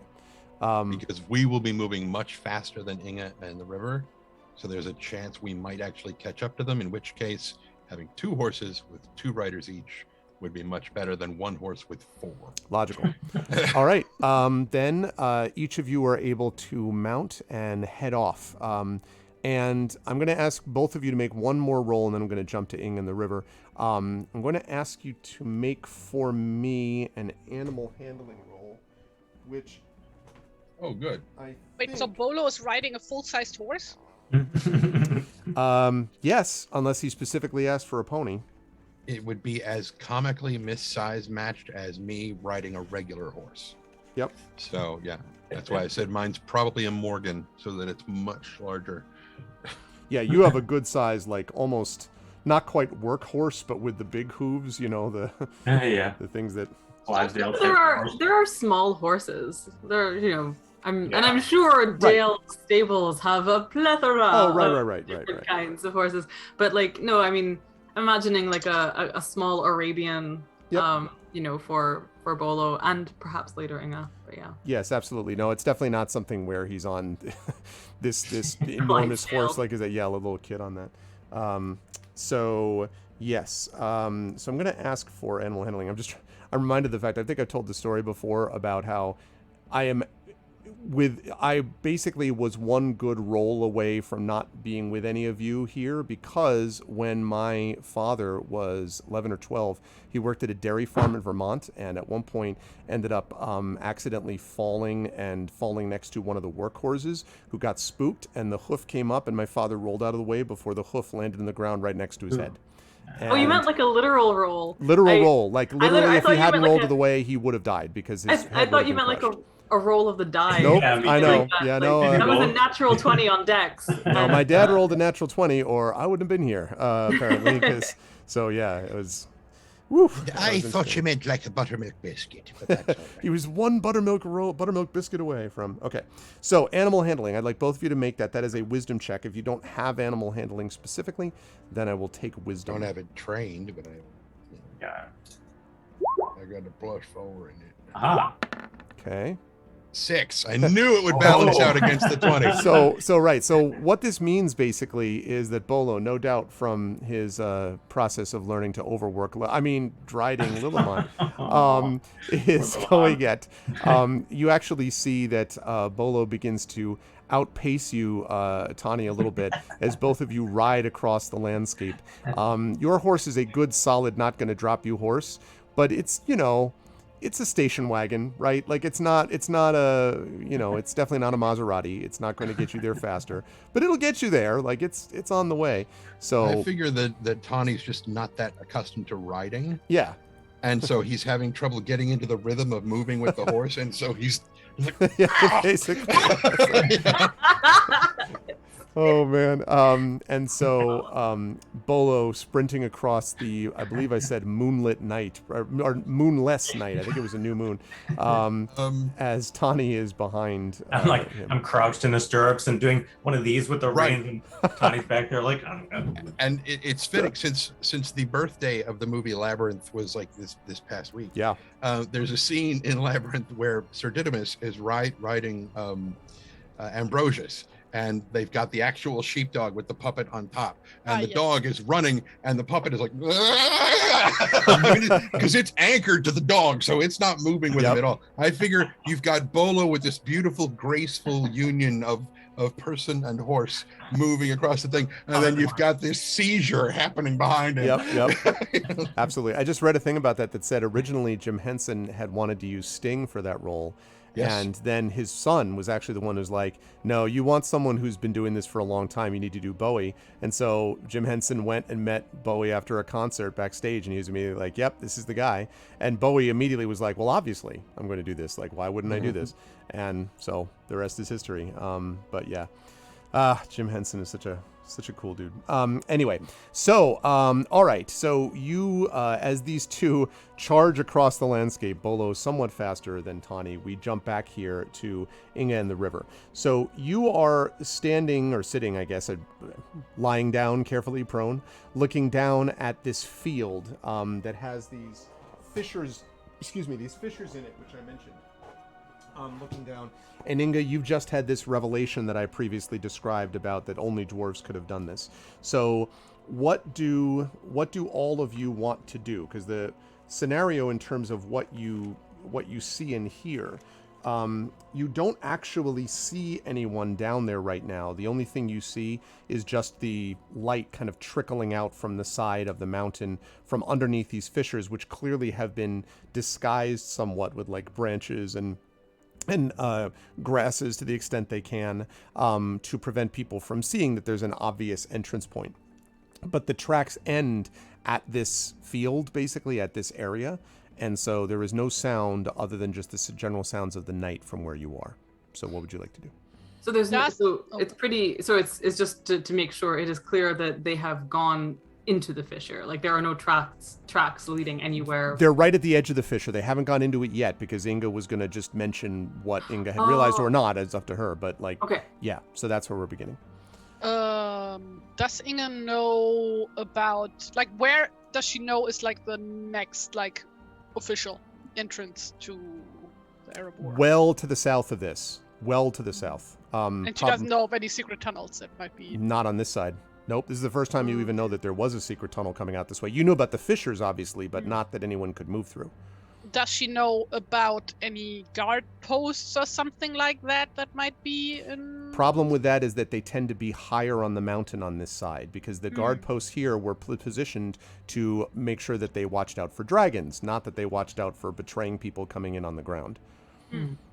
Does Inga know where a tunnel from this point would most likely lead to, yes, roughly? That you do know. Okay. If this is going in the way that it seems to, although again this is kind of a guess, Inga, because you can only see the outside of it, but your guess based on where this is that this is leading to the forges of Erebor themselves. Which are probably huge, right? You got it.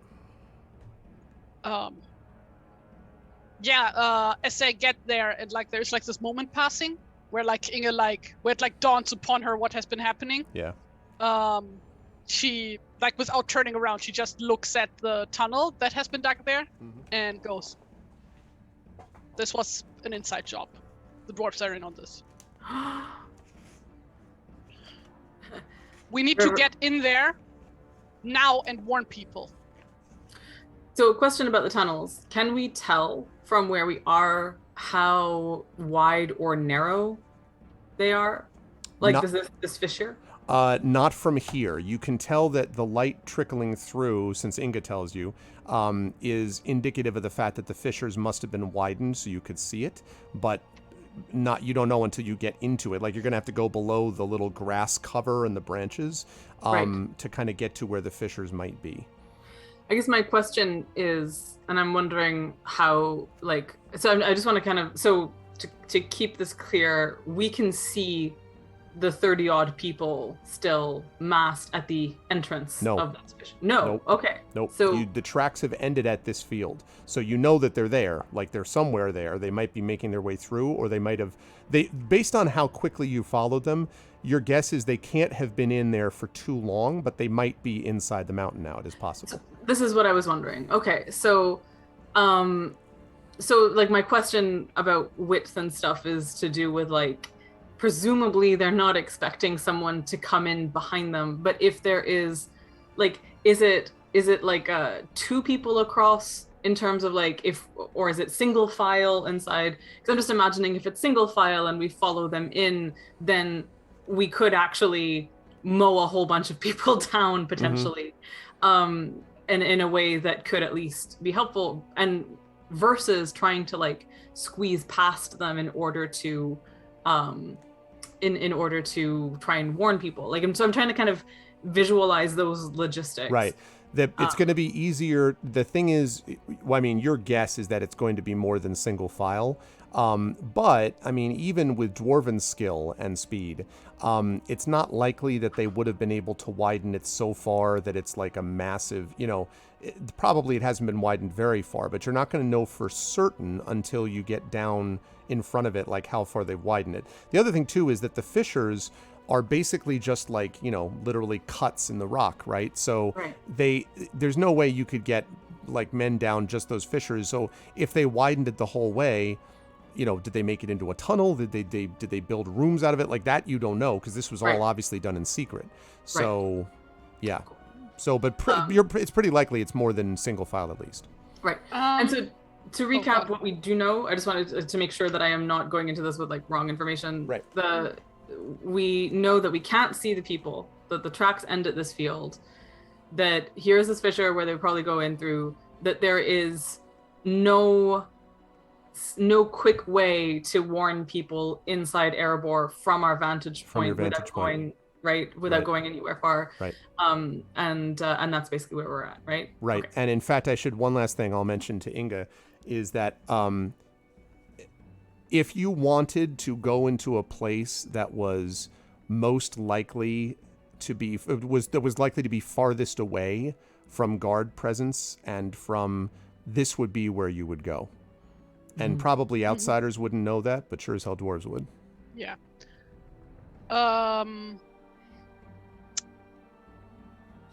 So it's like mostly gravel here, you said, right? Right. Mostly gravel or like shale and loose stone, so like it's not just gravel, but it's like flakes of stone. But then also greenery has been kind of strewn over the top of it, like branches and things from the surrounding grasslands, which had to be brought with them probably, because there's a little bit of grassland around here, but not much. So some of that has been added on to the top of the shale and everything. And the tracks lead into this area where you think you see a dip, so you might actually be able to dip below the gravel line, if you follow what I mean, to get to the fissure. that this is blocking. So it's just supposed to prevent people from up top seeing the fissure and the passage, but there's probably a passage underneath it that you could find if you went that direction. Can I make a perception check just to make sure that there aren't other people posted outside in this area? Sure you can. Well, like I was actually getting to that because I have an ability for that. Oh, great. Yeah, cool. Yeah, Inga would like to find basically an exposed spot of rock ground if she can. Okay. And use her Rumor of the Earth ability by putting her ear against the rock and listen in and see if she can make out how far away people are and how many there might be. Okay. That is much more cool. So for that, I need to pass a DC 15 survival check. Let's make it happen. Do you want? I'm debating inspiration. Yeah. I was about to ask if anybody has inspiration. I'll take it. Also, the month is almost over. So. The month is almost over. It is the end of the month. You do have this. You have Talisman coming up next, and you have Community D&D tomorrow. So those are your sessions. So account accordingly, chat. If Can I see how much how do I check how much inspiration I have? Oh, if you do !inspiration --have, it will tell you if you have it or not. I do not have inspiration. I think you used it actually last time. I'm pretty sure. I used both of them. Oh, yeah, no. I think you used them. I, however, didn't. So Okay, very good. I will inspire Inga. Yay! Hooray! Thank you. Yeah, I'm using that inspiration immediately. Oh yeah. That failed. Cool. That was a fucking waste. Wait, can you wait? What? Can you do it a second time if here but I can only do it once per long rest, I The think. lore master's like, what? I was gonna say because No. the thing is that that there are mechanical ways for River to inspire people being a bard and stuff. Like bardic inspiration. Now, Yeah. technically, as you are all veterans at this point, I should not allow an ex post facto allowance, but because I'm a nice person, I will allow it. If you're going to do that in this particular case, yeah. If you had like a bardic inspiration, you could add it to that. But I'm not going to tell you yes. So yes, you could do that. Okay, I was gonna say, so I think the way it works is that I gift a die, essentially. Right. Mm-hmm. I'm just gonna look. I was going to say it's a D6, right? That you I think gift? it's a D8. Oh, D8. Okay. Yeah. Let me be just, better. because it goes up. Yes. Okay, yeah, it is a D8. So the way that this works is, come along, I just want to read it out. So you can inspire others through stirring words, through music, or by your presence alone. I can gift a D8 to a person of my choice. So here's what I imagine. Inga is clearly very upset, and River is like shocked and blanched and like taking the enormity of their misunderstanding of the situation in. And how does Inga actually do Rumor of the Earth? Does she actually put her? Usually she would put her ear against the ground. Okay, so and what is it like when it doesn't work? Well, like basically it takes a moment and she just listens in, and at some point she will just get up again and be like, "Hey, this is what I heard. I want to." Well, I'm going to tell you. Like, I'm going to tell you hear what you anything hear interesting. when that happens. Yeah. Essentially, it's not like my sense is that like, so if River is like looking at her and seeing that this is like not working and it's frustrating, she'll just kind of she'll lean in close and put a hand on Inga's shoulder and says, "Just, Inga, you can do this. You just tell us where you can. I know you can do this. You're so amazing with you can lock and unlock doors with your words alone. I know that you can hear where they are." Right. Let's believe in the power of friendship. So this second one is not going to be done at advantage, but it will be done with that extra die. That would be an 18. Yes. Okay. An 18. That is enough. So yes.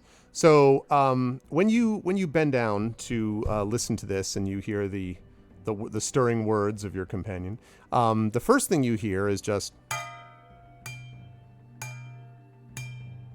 which is the hammering, far beneath the ground of the forges, and those are so loud that it almost drowns out everything else. But then as you hear that sort of hammering, you also hear this very odd cracking sound, as if something is it's not an earthquake. It's clearly not natural, as if something is arrhythmically pushing and pulling on something and sort of pulling down stuff, clearing things out of the way. It might be people trying to make their way to kind of get a path clear or something like that, but it definitely sounds like many sounds of cracking, as if something is walking along. And it's interesting that you can hear that in between the clanging of the forge, which indicates that they may be, heading down in the direction of the forge, if you had to guess.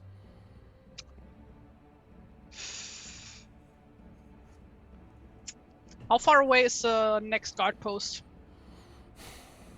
Probably 1.5 miles south. So how long would that take to get there?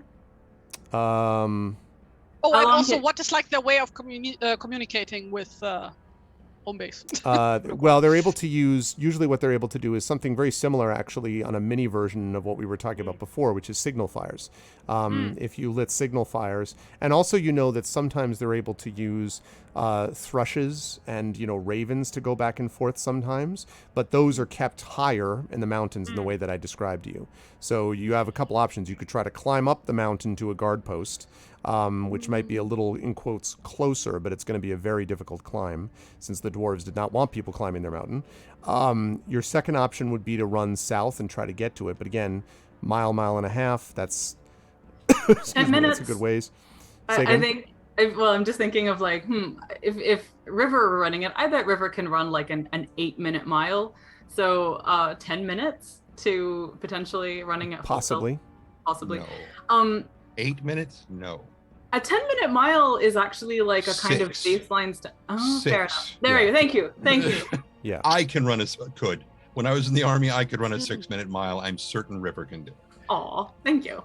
But so there's that option. River is going to actually say, though, again, kind of like looking at Inga and say, we can follow them into the tunnel and attack them from behind and raise as much of an alarm from our fighting, perhaps, as anything else.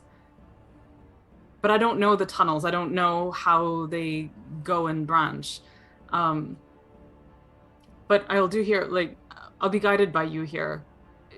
Would you rather go to raise the alarm with the guards from the outside when they're being penetrated from within, as it were? God, that's a horrible phrase. Anyway, sorry. But yeah. When we tracked them, Inge should have been able to tell roughly how many people they were tracking. Yeah, the there way? were roughly about 30, if you had to guess. There are 3 of us with stone. So 10 for each. Yeah. This is reminding But that part of the also- Princess Bride. How many Yes. you could take? Maybe 8 at my best. Is like, oh, and he counts off. He's like, Even that's too, 20 for me. that's too many, even if I'm at my best. Yeah. But this is my question too, is like how wide is it? I presume that they won't be able to surround us 30 strong, and if we harry them from behind, we can at least diminish their numbers as they go in, and we can be very loud about it as much as we can. We could set fire. Where? How wet is the forest here right now? Um, Wait, what? Suddenly burnt with the blaze. the good news Like, is not we to play stopped the into invasion of dwarven Erebor. The bad stereotypes news, about hating yeah. trees. the bad but- news is the desolation has returned, and there is no far. Yeah, I mean, I also would point out that everything that you've got around here is basically new growth because you were only 5 years plus removed, right? I guess, what are you up to now? 7 or 8 years maybe removed from the passing Let of the me dragon. check my notebook. I don't think you're putting together too many fast growth trees at 8 years plus. I mean, we started at 5 years after because that's where we all met, and Right. that it's been about 2 years since then. Yeah. So yeah, so, right. I guess the other thing we could potentially do is we can head into the tunnel and leave a message for Tawny here somewhere where the tracks, have led, if he follows this way, and say, go and warn the guards at the guard post. Although Tawny also knows, so I presume, by having sent him back, that we know that he's raising help that's going to come to the main entrance of Erebor. Presumably, he doesn't know about the fissure. Correct. So he will feet is 1 absolutely mile. 1 mile takes a normal person about 20 minutes to walk. No. How many feet? Oh, sorry. How many feet? How many feet is get 1 mile? 5,800 something. 5,280. Okay, that is further than I can shoot an arrow. Sad. 5,000 foot arrow. Pew! 5,280 The feet. greatest shot of all time. Yeah, no, that's... However, maybe it is not far enough to throw an axe. No. Is there a way, since we're at Erebor? Okay, this is something that River will 100% cluelessly ask. Okay. She'll just kind of look around and she'll go, "Don't the dwarves communicate with ravens a great deal? Can you call a raven? Can you just say raven and see if one comes?" That is not a trait I possess. I mean, Almost. almost, yeah, I know. This is genuinely not me taunting. I was just like, maybe Almost maybe hammers there's and a raven anvils. All right. in the vicinity of Erebor. I mean, they do nest in kind of high, craggy areas. Maybe, I don't know. Exactly where you're not. Yeah, they're they're way up. Okay. Here's what Inge is gonna do, since she does have all her gear with her, since she did unload everything from Lilleman. Yes. She is gonna take her walking stick that is strapped to her backpack and is gonna take out one of the empty sacks she's carrying. Okay. She always has like a sack or two with her, and drench it in the booze she's also carrying with her. Okay. And she's gonna wrap the sack around the tip of the stick, drench it in booze, and stick the whole thing in the gravel, and set it on fire to have basically a very tall torch, if you want. Okay. In the hopes that the guards might see that from, or basically not in the gravel. I guess she would climb a little bit up the mountain to set it a bit up higher. Like on one of the spurs of the mountain, you mean, right? Not the mountain directly, because, I mean, are you gonna? Because you'd have to go over that field with all the stone on it, and then. Well, climb basically, she would try to find a spot that she thinks is. No, I got you. I got you. Because you're actually, remember, up a little bit anyway, looking down into this field, so that's fine. You can. Totally do that. Good. Yeah. So yeah, she does that in the hopes that the guards might look in this direction. Okay. Be wondering, why is there a light there? There shouldn't be a light there. Yep.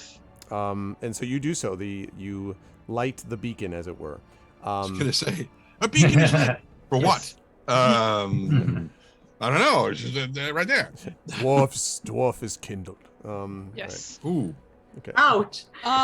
Kindle any dwarves? They've just been. That's like they do. That feels like it's awakening old traumas, I think. But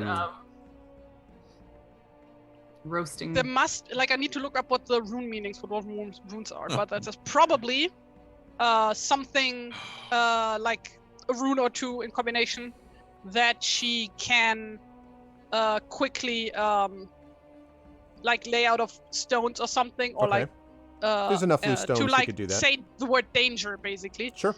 What you said, Amala, just immediately brought Thurl Ravenscroft's voice back to. Oh, not danger. Attack.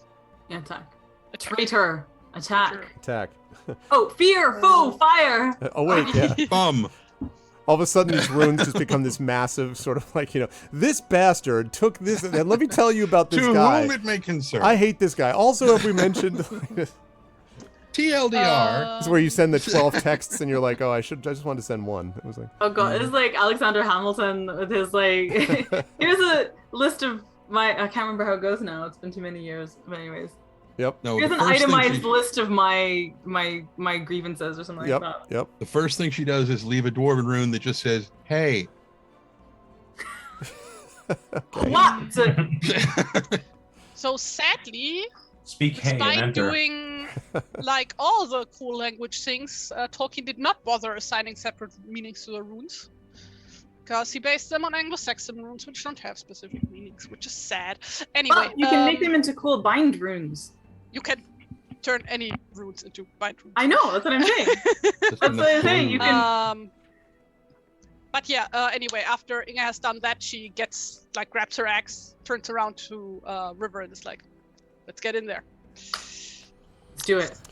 Okay, Some when you serious ass. and I'm going to spend a little more time with you two, and then I'm going to jump back to Tani and Bolo, and I promise I'll basically make it Tani and Bolo, not Bolo and then Tani, although I was sorely tempted, but no. Okay, so as you climb down and in, you do see one of these fissures that has been cunningly concealed in the way that I described, and it has indeed been widened out.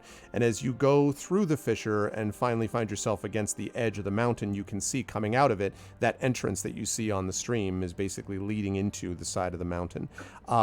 And you can tell that as this is going along, first it's a fissure, but then, Inga, very clearly this fissure enters what must obviously have been a long since disused tunnel, because the tunnel here is much older than anyone could have had time to carve like right now. So they must have discovered this tunnel and then linked it to one of these fissures to get it to the outside. So as you go along, you can see that some of this tunnel is natural, and then other parts of it have clearly been opened or enlarged artificially. There are acrid fumes which fill the hollows around you, and water trickles down the passage, occasionally lands on both of yours shoulders. At one point, Stone yelps a little bit, and you realize that it's because Stone has stepped into one of these little acrid pools almost. There's a little bit of acidic quality to it. He's fine. He doesn't get hurt, but it sort of stings a little bit. And you clamber over these jagged edges, and as fast as you're going while also trying to be stealthy, you can tell that this is... First of all, this has obviously been planned out for a while, but secondly, this is a rough go. You do not see any of the horses here, which indicates that the horses might have been released somewhere. There's no way to get a horse down here. Even Stone is struggling, as I mentioned. So, for whatever that's worth. I need each of you to make a strength saving throw, because this is an exhausting journey that you make on the way down. Proficient at those. Hallelujah. Haha, 25. Hey, this is fine. You're like whatever. Just do that. This is not a situation where River can substitute her dex for it, is it? I don't think With so. a strength saving throw. Not a strength saving throw, no. No. Yeah, all right, fair enough. Cool. Wisdom, it's all in the mind. Kick, punch, it's all in the Yeah, mind. that is not going to work, unfortunately. You are going to gain a level of exhaustion, River. Oh. Which means, to be clear, that when you have a level of exhaustion, it means that you are going to have disadvantage on ability checks. If your exhaustion gets worse, it halves your speed and whatever else. But right now, it's just ability checks. Does not affect attack or anything like that. But so let me just make a note. I don't suppose we have honey cakes on us from Tawny. No. I don't think you would have. No. It's all good. Tej, although we'll be talking about Tawny in just a minute. I probably still have a cold quail in one of my pockets. Not that there's anything wrong with cold chicken, or in this case quail, but I don't think it's actually going to affect your exhaustion level. Okay, so and I'm going to stay with you for just one little bit longer. As you're going along, eventually the passage comes to a large crevice that stretches across the path. A large stone has been purposefully placed across the chasm as a bridge, and under it lies a bottomless gulf of inky blackness. There are sounds echoing around you, what sounds almost like shouts, but you think it's probably not that. It's just the movement of the earth far below as the flames from the core of Middle-earth sort of sweep up, and a sickly sweet stench rises from the depths. It is disturbing, to say the least, but this is the only way to get across it. How do you all want to try to cross this bridge? It is wide enough, so it doesn't look like it's going to collapse under you, but it's unnerving. Can Inga make out what the smell is caused by? You can make a nature check for me. No, survive. I take it back. Survival. Make it a survival check. Make it a survival check here. Does this count as what is it called? The known lands thing? No, this is not a known lands situation. No, Ways of the Wild. Advantage on survival check when trekking. Oh no, that's just trekking. Yeah, Okay, no. Okay, so survival, yeah? Yep. Yeah, just roll high. Okay, cool. I will do that. Nope. Yeah, you don't know. It does seem to you, this stench seems like it's not getting stronger, but it definitely seems strongest from the chasm. So how dangerous? Like, what does that bridge exactly look like, and how long is it? It's a huge stone and a huge rock, and it's probably, I don't know, 40 feet across, maybe 50 feet. It's not like, hundreds of feet, but it's just real deep below, and there's obviously no railings. And again, the whole thing makes you feel uneasy just by its presence. But again, there's no Balrog that you see, right? It's just the whole thing seems troubling. Yeah. Yeah, like Inga would probably be taking point and then stop and be like, turns around to River and says, so how well are you doing with heights? River has zero fear of heights, and is has been the kind of climby person in the past and stuff, but she is clearly exhausted, as it were. What is the light situation here, actually? How dark is it? It is extremely dark. I should have asked that. It's extremely dark around you, although ahead of you there is a gradually growing light, which is clearly the light of the forges, you would have to guess. But around you, it's pretty dark. One of us would have probably lit a torch. I would assume, yeah. I should have asked that before. Yeah. You wouldn't be worried about this anyway, Inga, but certainly for the river, you would need to have something. So yes, presumably you have a torch that's lit. Okay, cool. I mean, I was sort of imagining that part of what's exhausting was that River is following in the dark and just following Inga's trail, but lighting a torch makes sense as well. Yeah. So how slim is the bridge again? Sorry. No, it's a pretty decent width. I mean, okay. I don't know, maybe 12 feet wide. I mean, not super wide. It's not it's not that it's going to be perilous to cross. It's just an unsettling drop on either side. Yeah, that's right. I see. In that case, Inga would after River says it, just start going and just run across it, because she has zero problem with this kind of situations. Okay. So as you go across, I'm going to ask both of you here to make wisdom saving throws, because this stench grows as you go over it. Now it does not, again, you're not being attacked by a creature, but something stenchy. I want to point out, I think since we both have runes of victory on the weapons that we carry with us, it does give +1 to saving throws, which obviously does not affect my failure previously, but just... Yeah, that's good to keep in mind. Inga has no problem with this anyway. Do I have runes of victory? So you are fine with that, Inga. River, what about you? I need you to make that wisdom save. I do. That's a 10. Oh, yeah.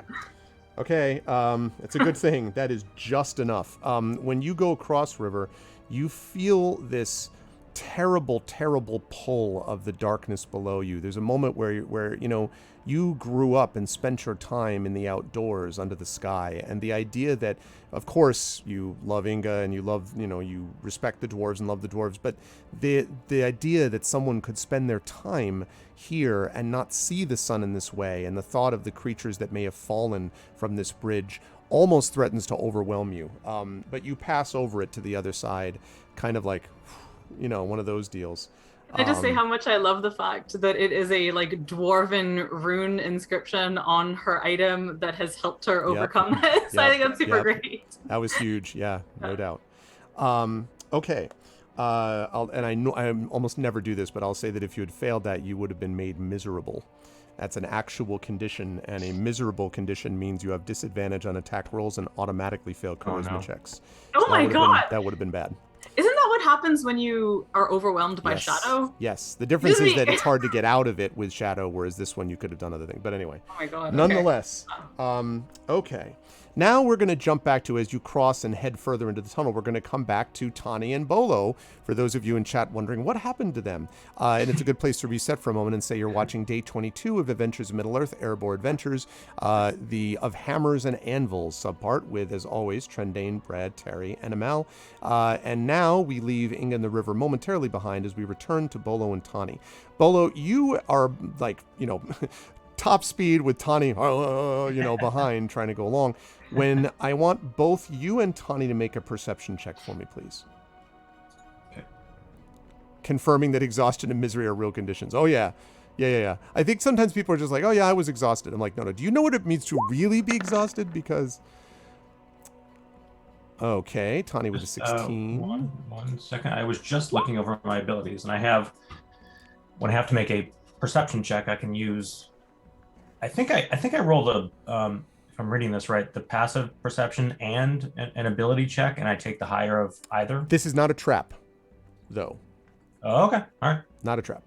Just wanted to... Yep, that's good to know, though. That's actually really useful. That is useful. Perception. Passive perception? No, this is just regular perception. Okay.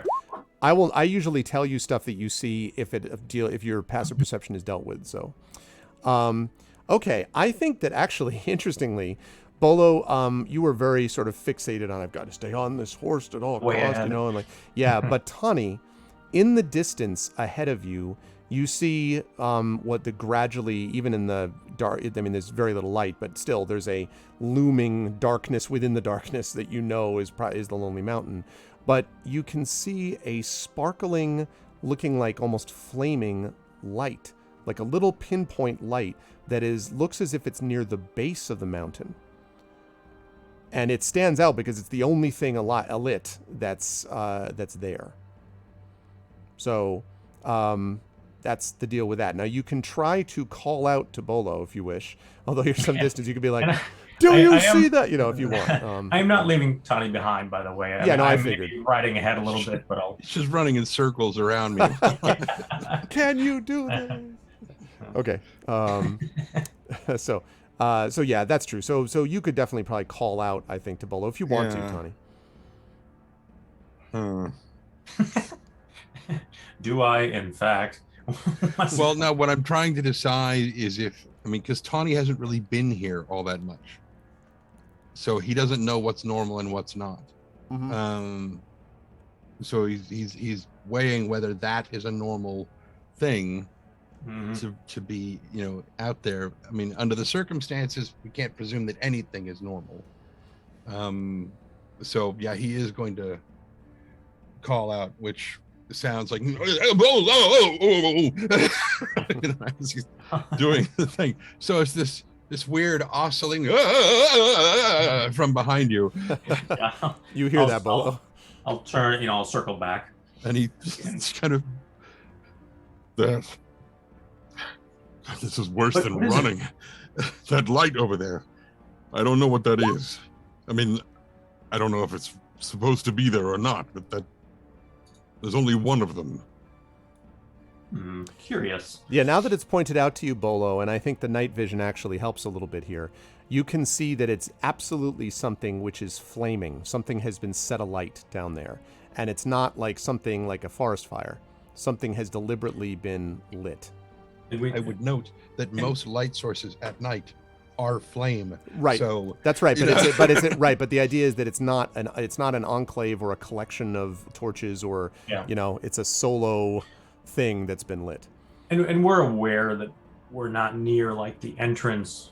I mean, I don't think I've you're on the northwestern side of the mountain. Yeah, that's not where you would normally go. Yeah. Okay. Yes. We should probably take a look. We should be careful. Okay. So you gallop along, and after another, I would say maybe 10, possibly 15 minutes, you rein your horses, both of you, in to see what is now clearly almost burned out area. This was basically something which was a pole stuck in the ground, and a sack has been lit on fire, and both of you have traveled enough to know that this looks like one of Inga's sacks that she would keep with her. Also, next to it on the ground, you can actually see that there are several dwarven runes that have been hastily put together in stone. Like stones, not in stone, the dog, but in stones. Stone has been reconstructed into dwarven runes. No, in stones from the surrounding area. Okay. And I should ask if any of you Well, probably Tawny would at least know some Dwarven runes, is because of the with dwarf my friend, tongues right? of many people. Tongues of many people, yeah. It says, correct me if I'm wrong, Terry, attack? Is that what it said? Yes. The rune that you attack. left? So that's what it says, attack. Like, it's basically a bind rune, too. Like, I don't know if they're... Like, let's just assume there actually are rune meanings, so... Here, fire, One of them foes! probably means something like attack or fight or... This must have been left Something. here within the last half hour, probably, Bolo/Tawny. Okay. Given how sloppy the penmanship is, it's got to be Inga. So, Stonemanship, you mean? Deep in the tunnel, Right. you're like, I heard that. and underneath sneezes. underneath it, in tiny, tiny little pebbles, is written, "Shut up, Tawny. I know what you're thinking." Yeah. Should we, with the cavalry 5 minutes behind, should we light this again? I was gonna say, Here. light one of our horses so they can sit on the... Maybe not that. Oh, by the way, the guys would probably be able to identify this as Inge's walking stick. Because Yeah, it has, I already like, mentioned- carvings and stuff on that. I already so- mentioned that they would recognize the sack, too, that you kept Yeah. several sacks with you. So, Yeah. yeah, they know that it's you, very certainly. Well, it's a very non-descriptive sack. So- Yeah, but Yeah, who so else nice. lights a sack and puts it on a stick? Also, I mean- by the way, I stand corrected. Anglo-Saxon runes do have meanings. I did not know that. Yes, I was trying to... Anyway. Yeah, sorry. I thought just Um, Elder Futhar has. Never mind. Moving on. I don't have anything that will burn. What about you? I have a bit of cooking oil. If we could gather a small amount of wood, I'm sure we could light something that would be a light for a time, an hour or so. Small amount of wood is all you got, by the way. Well, we both That have would- probably kindling. Oh, there's enough. Yeah, you have enough to do it. And Yeah. with the Just, oil, just it'll sometime. last for 10 minutes or so. Yeah. Yep. Is the cavalry following you guys, or are they going What- to the front gates? Well, they were following us if we were going to the front gates. Oh, okay. But much like us, if we can get this lit again, they will probably, hopefully, see. Yeah, because it does The stand beacon. out in that area. Yeah, so Yes. we'll do that. We'll light a signal fire before moving along. Okay. Once you do that, then you can now look down, and because of the placement of where the rune was in the stick and everything, you can now look down and see a little more easily, because I believe, Inga, in the river, that you probably also took down some of the, like, as you were walking, I imagine you also took down some, like, the greenery and stuff. You didn't have time to do all of it, but, like, I imagine you'd be pulling down some bits and pieces here to make it a little bit easier to see, at least at the entrance. So yes. that you can see, Tani and Bolo, that clearly the river and Inga must have gone this way, because there's a spot that basically goes underneath this field into what look like fissures in the earth, actually. And there's a little bit of sparkling light coming from the base of the mountain across this field. Okay. We'll head that way. Okay. Start heading down to the fissure. So when you get inside, you again find that this fissure has been clearly intentionally widened and connects with a tunnel. So something or someone has opened up this area to the outside. And as you go along, you find it's an exceedingly difficult journey, even though it has been widened this way. As I mentioned, some of the areas are natural, some of them have been widened artificially. The area is very acrid, and these fumes kind of, and there's dripping water that comes down. And after a while, so I need, first of all, both of you to make strength saving throws, same as what Ing and the river had to deal with. Oh boy. Yeah. Mm-hmm. Well, I'd like to welcome both to Whole you to lot a of level of damage. exhaustion. Oh no! So, What I'd is like the to- target for that strength saving throw? Something. Higher? Yeah, no. 13. 13. Wow. 13. My god. You know who I didn't actually? Speaking of that, can I have and Stone needed to do that too? I forgot. Oh, okay. I mean, okay. I love was the fact. going Go ahead. I was like, this is not me trying to game it. You can absolutely, I'm doing this one way or another, but I had imagined that wherever it got rough for Stone, that like River would carry him, and that's That's again, going to increase your exhaustion. Stone's a big dog. If you're trying to carry him too, then you're looking at 2 levels. I don't think you want to take that. Oh, okay, all right. He's a big Well, dog. I mean, he can Inga handle could- things. Carry Okay. him, maybe. He's got twice as many feet as you do. He can handle this. That's true. The thing is, Stone is literally stronger, like a lot stronger Right. than River is. So anyway, So he'll roll high, as Trent always yeah. does. Again, he doesn't have a saving throw. I'm just gonna roll. Yeah, roll strength. Yeah, that's fine. See? Not enough. So I do want to point out, again, narratively, the only one not exhausted is Inga the Dwarf, who, is like, whatever, I do this Has for breakfast. experience. This is fine. Yeah. Everyone else, however, has 1 level of exhaustion. So One can only hope that the same levels of exhaustion have been applied to the horrible bad men. the bad people. Yes, that Yes. is quite possible. Although you guys, all of you have been playing catch up against these folks who are ahead of you, but I take the point. Then you get to this place, and again, I think actually I showed you this picture too early because I'm pretty sure looking at it that this picture is supposed to be the stone crossing the crevice. I think I didn't look at that properly, so that makes more sense in terms of what it's looking at. So you see this, basically, Tani and Bolo. It is this large stone which has been placed across the chasm as a bridge, and as I mentioned before, there is this deep inky blackness below it, these strange echoing sounds, and this sickly sweet stench that is emerging from somewhere far below. But there's no other way to cross that thing unless Tani wants to get into throwing halflings over crevices. But other than that, with the intent of having them survive it, I should say. And so, no. Yeah. So both of you... For the battered mug! That's the only thing you can do. What's up, Toxic Shade? Are you crossing over? Or I guess there's not much choice in the matter, but either that or are you, I guess I was going to ask, like, I didn't want to just assume you were walking across the bridge. If you want to do something else, you can try.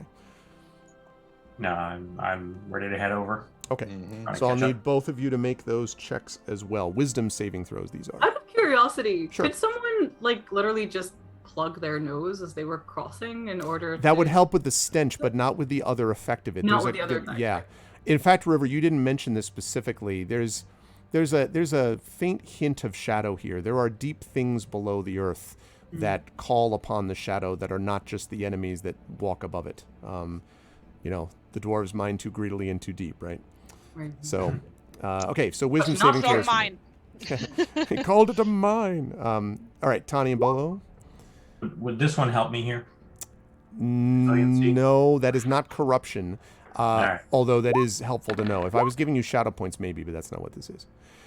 Tani, you are resilient enough to sort of resist this. You feel the sort of pull, but Bolo, you are an adventurer and you've done a lot of different things. But you too were raised in the you were raised outdoors, and there's just this awful sensation of almost vertigo combined with as if you're literally staring into the abyss, both metaphysically and actually. And you are made miserable. It's a state that you're not familiar with either. You feel just weighted down by the darkness of this place. And so mechanically what that means is that you are miserable, and what miserable means is that you are, until this is rectified, you have disadvantage on attacks, and you will fail automatically charisma checks. Okay. Until that is addressed. Okay, so once you get on the other side, we're going to jump back to Inga and the river. The two parties are going to be closing with each other in just a moment, though. Eventually, Inga and the river, the tunnel reaches the lower halls of Erebor. This is not where the great underground city of Stangard lies, nor is it where Thorin Oakenshield lies in his eternal sleep, but it is where the fires that feed the furnaces of Durin's folk are kept burning day and night. And as you get to this area, you immediately know where you are. You are in the proximity of what is known, Inga, as the First Forge, a series of vast furnaces where the bulk of the ore extracted from below the mountain is smelted. There are many forges within Erebor, but the one where you're standing at is considered one of the pillars of the kingdom under the mountain.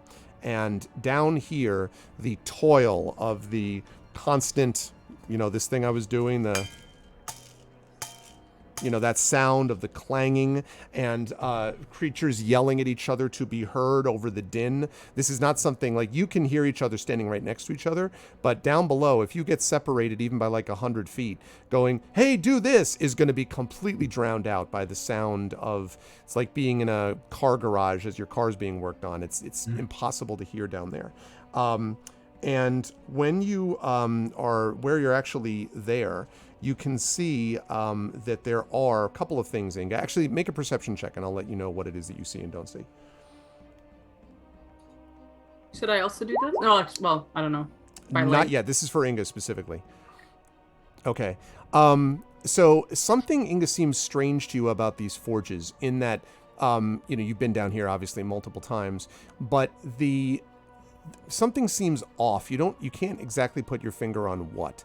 But as you look down across these, and I'm sorry I don't have a picture of it, but these vast sort of these smelting vats, and places like that, and there are carts next to them and great piles of rock and ore and all these other sorts of things. Something seems strange to you about the makeup of the forge. Something is not as it usually is. But you are aware, and this is something you don't need to make a check to know, that there are alarms within these forges, because in a place this dangerous, there are gongs and bells and like things that are always available, so that if someone, looks like they're going to fall into a smelting vat or something, they can be notified. So there are those alarm bells that are spread out across the room. Looking down, you don't see any of Gunvar's men yet, but that's, you're standing right at the edge of it. So if you go down a little further, you might be able to see them. So that's what there are alarm bells. You don't see Gunvar's men. Something feels off about it to you. So we're hearing clanging and stuff. Can we see dwarves? Are there dwarves here? Now I'll let you make a perception check for that. Okay.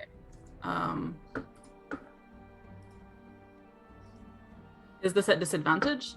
No. Okay. Oh, wait. Yes, there is a disadvantage. Ability check. I'm sorry. I'm so sorry. Yes, it is a disadvantage. Sorry, my fault. Because of the exhaustion.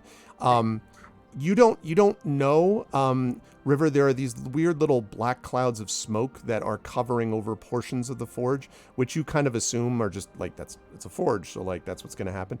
But you don't see anything. And again, something feels weird to you about this too, even though you've never been to this particular spot, or I don't think you have. It just feels strange, but you don't see any dwarves per se, no? So River is gonna kind of murmur as much as she can with the time to Inga and say, "Are there usually dwarves here? I can't see anyone." Can Inga see any dwarves? No, you don't see any dwarves here. Something is very wrong here. We need to find one of those alarms and Alarms? set it off. Yes. Does Inga have any idea where to look for those? Yes. In fact, you've actually your parents, obviously, when they brought you down here, one of the first things they did was they were like, here's where they all are. And I imagine you, when you were, a very young dwarf, kind of being like, because they're like, okay, so here's the gong, and here's the bell, and here's the horn, and here's the other gong, and so yes, where they are located. Forget that Inga wasn't born here. She was born after. No, I know, but when you were but then you would have been when you were brought back here at some point. Yeah, but that was like 7-8 years ago. Yeah, right? I guess that's true. I guess it wouldn't have been her parents doing it. So you would have seen any of that. Regardless, though, you would know about where the alarms are. Yes. It's just part of like the the basic safety orientation. Yeah. Right. For takeoff, the flight attendants show you where all the volcano emergency exits are. Called shot.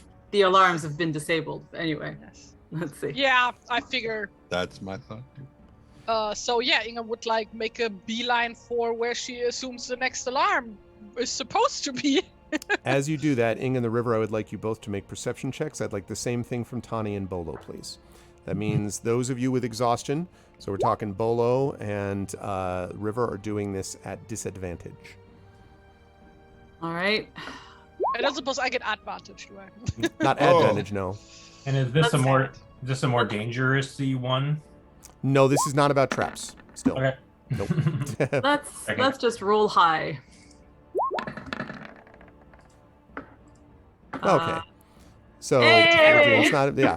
So, Bolo, you hear nothing other than just the sort of moving of your own feet. Exactly. Yeah, like, oh god, exactly. You're just still. Your mind is back on that inky blackness. Tawny, you hear. Tawny has exhaustion, so he got the 13. The 13. Yeah, that's okay. Okay. Tawny, you can hear ahead of you the clanging of the forges, and you also hear what sounds like maybe a murmuring of voices. River, behind you, you can hear what sounds like something like rocks kicking along a path or something that's coming up behind you.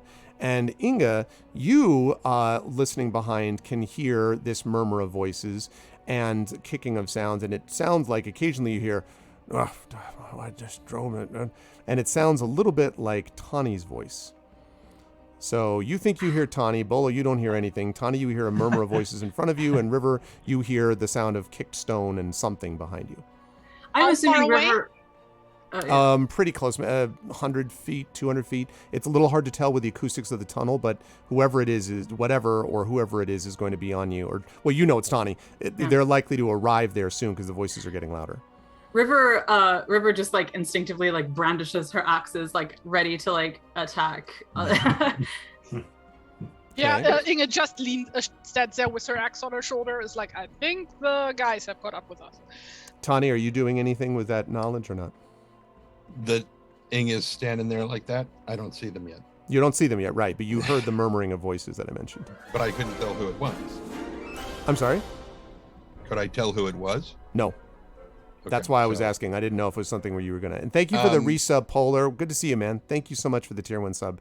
Yeah, he's going to mention to Bolo that, you know, the sound of the clanging and the murmuring up ahead, but can't tell who it is yet. So Bolo just inwardly groans. Oh, this place, I don't like it. Oh, I don't care for it either. Oh, by the way, here, and he hands Bolo a honey cake and eats one himself. Thus, Save eliminating. Save some for me! Oh, I've got 7 more. Don't worry about it. All right, that cures your level of exhaustion, Tawny.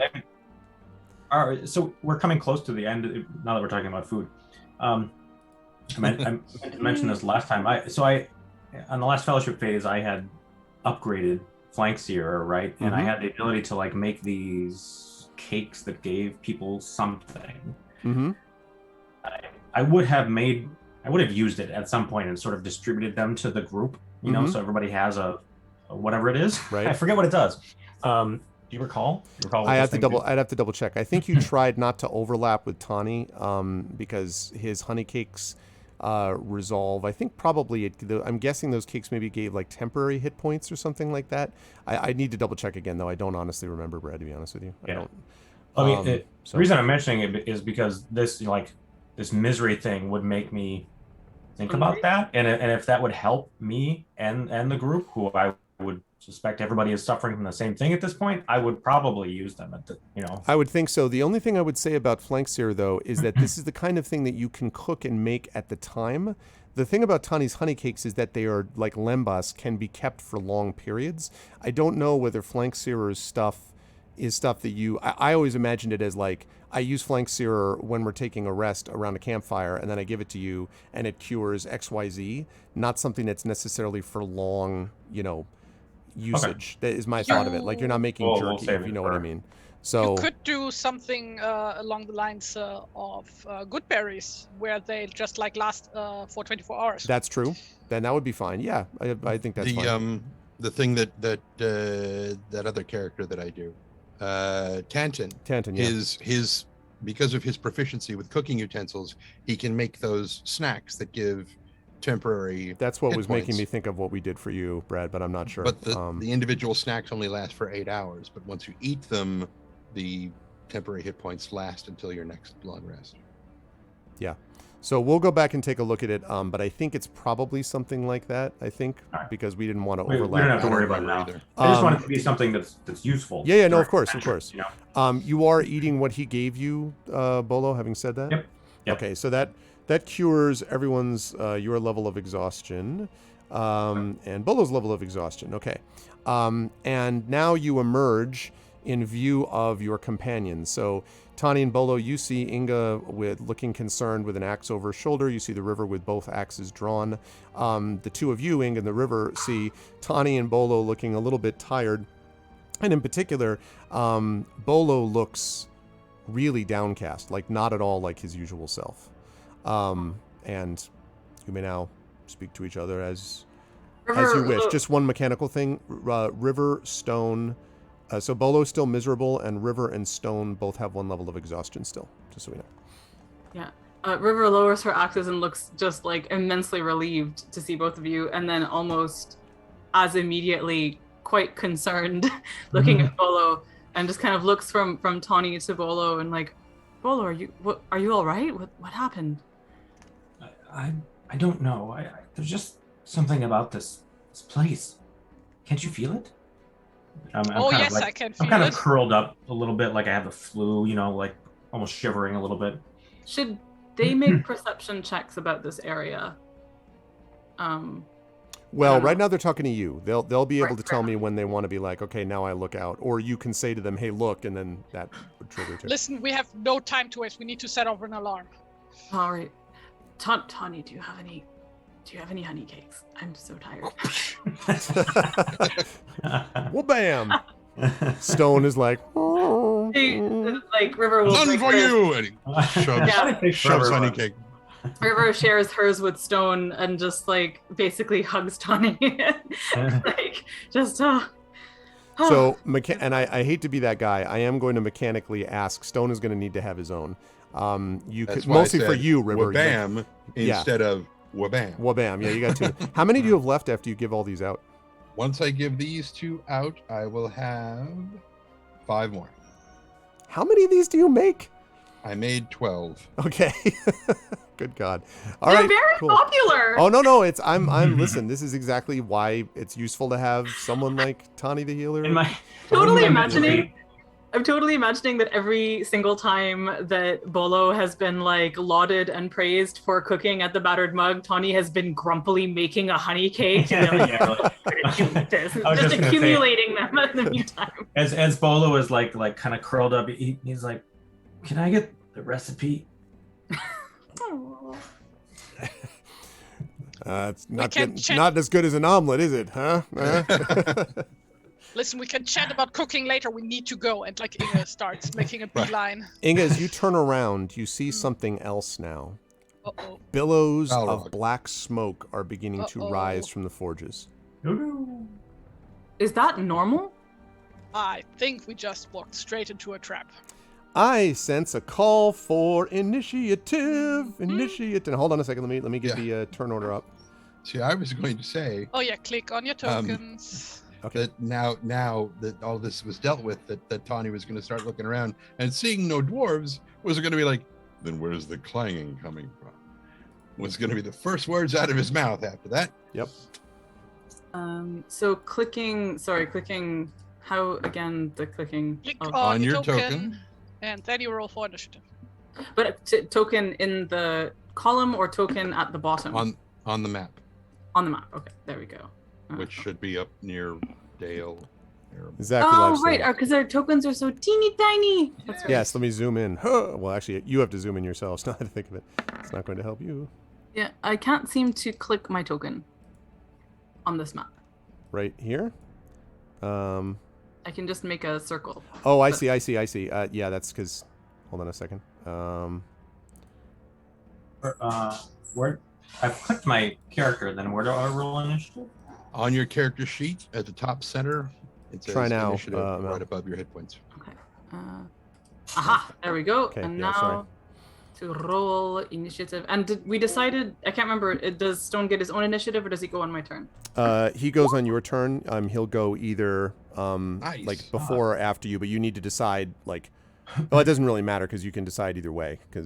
So yeah, he goes pretty much right after you. Okay, Bolo is like, despite being miserable, Bolo's like, something to do. Okay. On the other hand, River's like, you're right, it is miserable here, and I... Okay. I've convinced her. Oh no, why are you so persuasive? Why do we even bother? Okay, let's see. So, Inga with the 14. Bolo persuades. Is that you try to persuade? Apparently. Oh man. Okay. 17, 14. River with. If you have a character sheet specifically for stone, he should have his own in it. That depends on the ruling. Yeah, I think so. You said that I got to decide if he goes, if he goes on his own or if I go. It sort of makes sense to me in this environment that he would go with River, just because it's all unfamiliar terrain, and I imagine he'd be like sticking close to her. So I think that's what I will go with. Okay. Okay. We're gonna save like that. Okay. Good. All right. We are going to begin with Bolo. Bolo, you are first to act. So again, you see this smoke beginning to billow. The forge itself, the forges, there's the clanging sound, right, that we've been talking about that you're hearing. And so this is the environment that you see. And down below, you don't see anything moving yet, but those billows of smoke coming from the forges seems unfortunate. There is a path from where you are leading down into the area where these enormous forges are. I should also have mentioned the heat, of course, emanating in this area. Quite appropriate for those of you in currently very hot areas, perhaps. Okay. Okay. I found the ruling for when the Hound of Mirkwood goes. On your turn, you may use your action to command the Hound to take an attack, dash, dodge, or disengage, or help action. So basically, it's a vanilla Beastmaster rules, which fucking suck. But we don't. but like they are like literally the worst ones. Yeah, except that those don't apply anymore because we have developed like commands for him over fellowship phases. Right. So he does actually attack on his own now. Yep. So yeah. Okay. So. But yeah, he goes on your turn. Yeah. Okay. So go ahead, Brent. Okay. Well, I want to get a lay of the land, so to speak. I want to look specifically for threats and that sort of thing. Okay. Let me have you make. Let me have you make a perception check for me, please. And you are not exhausted, so the only thing that this affects right now, you're miserable, affects charisma checks and attack rolls, but not ability checks. Okay. Although, well, you see a lot of billowing smoke. I mean, the main thing that you note is there is one thing I can tell you based on that, which is that the billowing smoke seems to be coming from the closer forges to you. Mm. So it's our fault, you're saying. So you did it. Yeah, no. Okay. All right. I can't remember. Is speech a free action? Generally, yeah. Mm-hmm. I just wanted to because I think we noticed the smoke before the initiative roll, right? Just before, yep. Just before. So when River was like, "Is that normal?" Looking at the smoke, my sense is that she'd be like, "Can the forges be tampered with? Essentially, can you throw something in them to sabotage them and stuff?" And I think that she'd just go, I think she would ask, "Inga, do you know what could cause this?" Or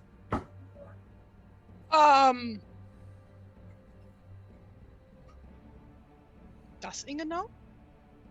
I mean, there are multiple. Doesn't know jack about smithing, so there are multiple things that can cause stuff to go wrong in something like this.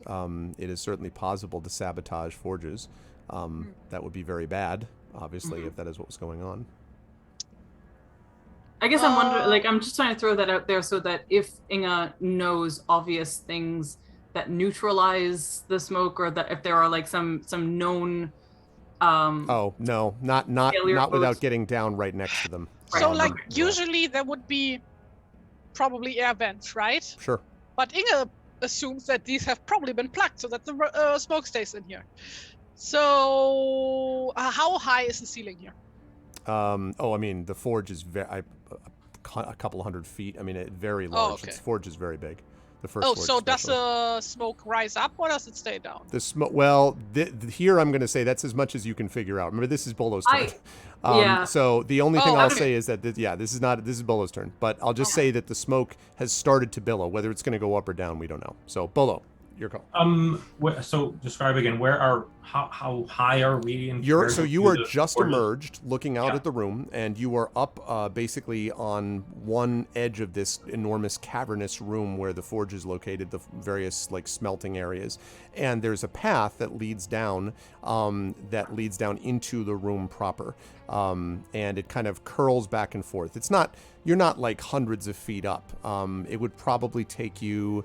If you double moved, let's say, you could probably get down to the bottom of this path in a turn, you would guess, because you're about maybe a third of the way up the wall from the floor. So you're maybe, 50 feet from the ground, something like that.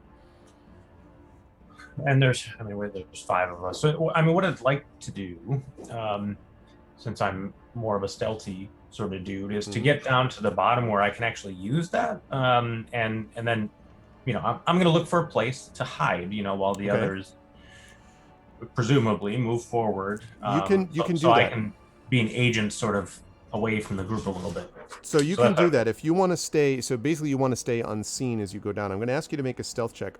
Question: are you headed to? Because you heard this thing about alarms from Inga.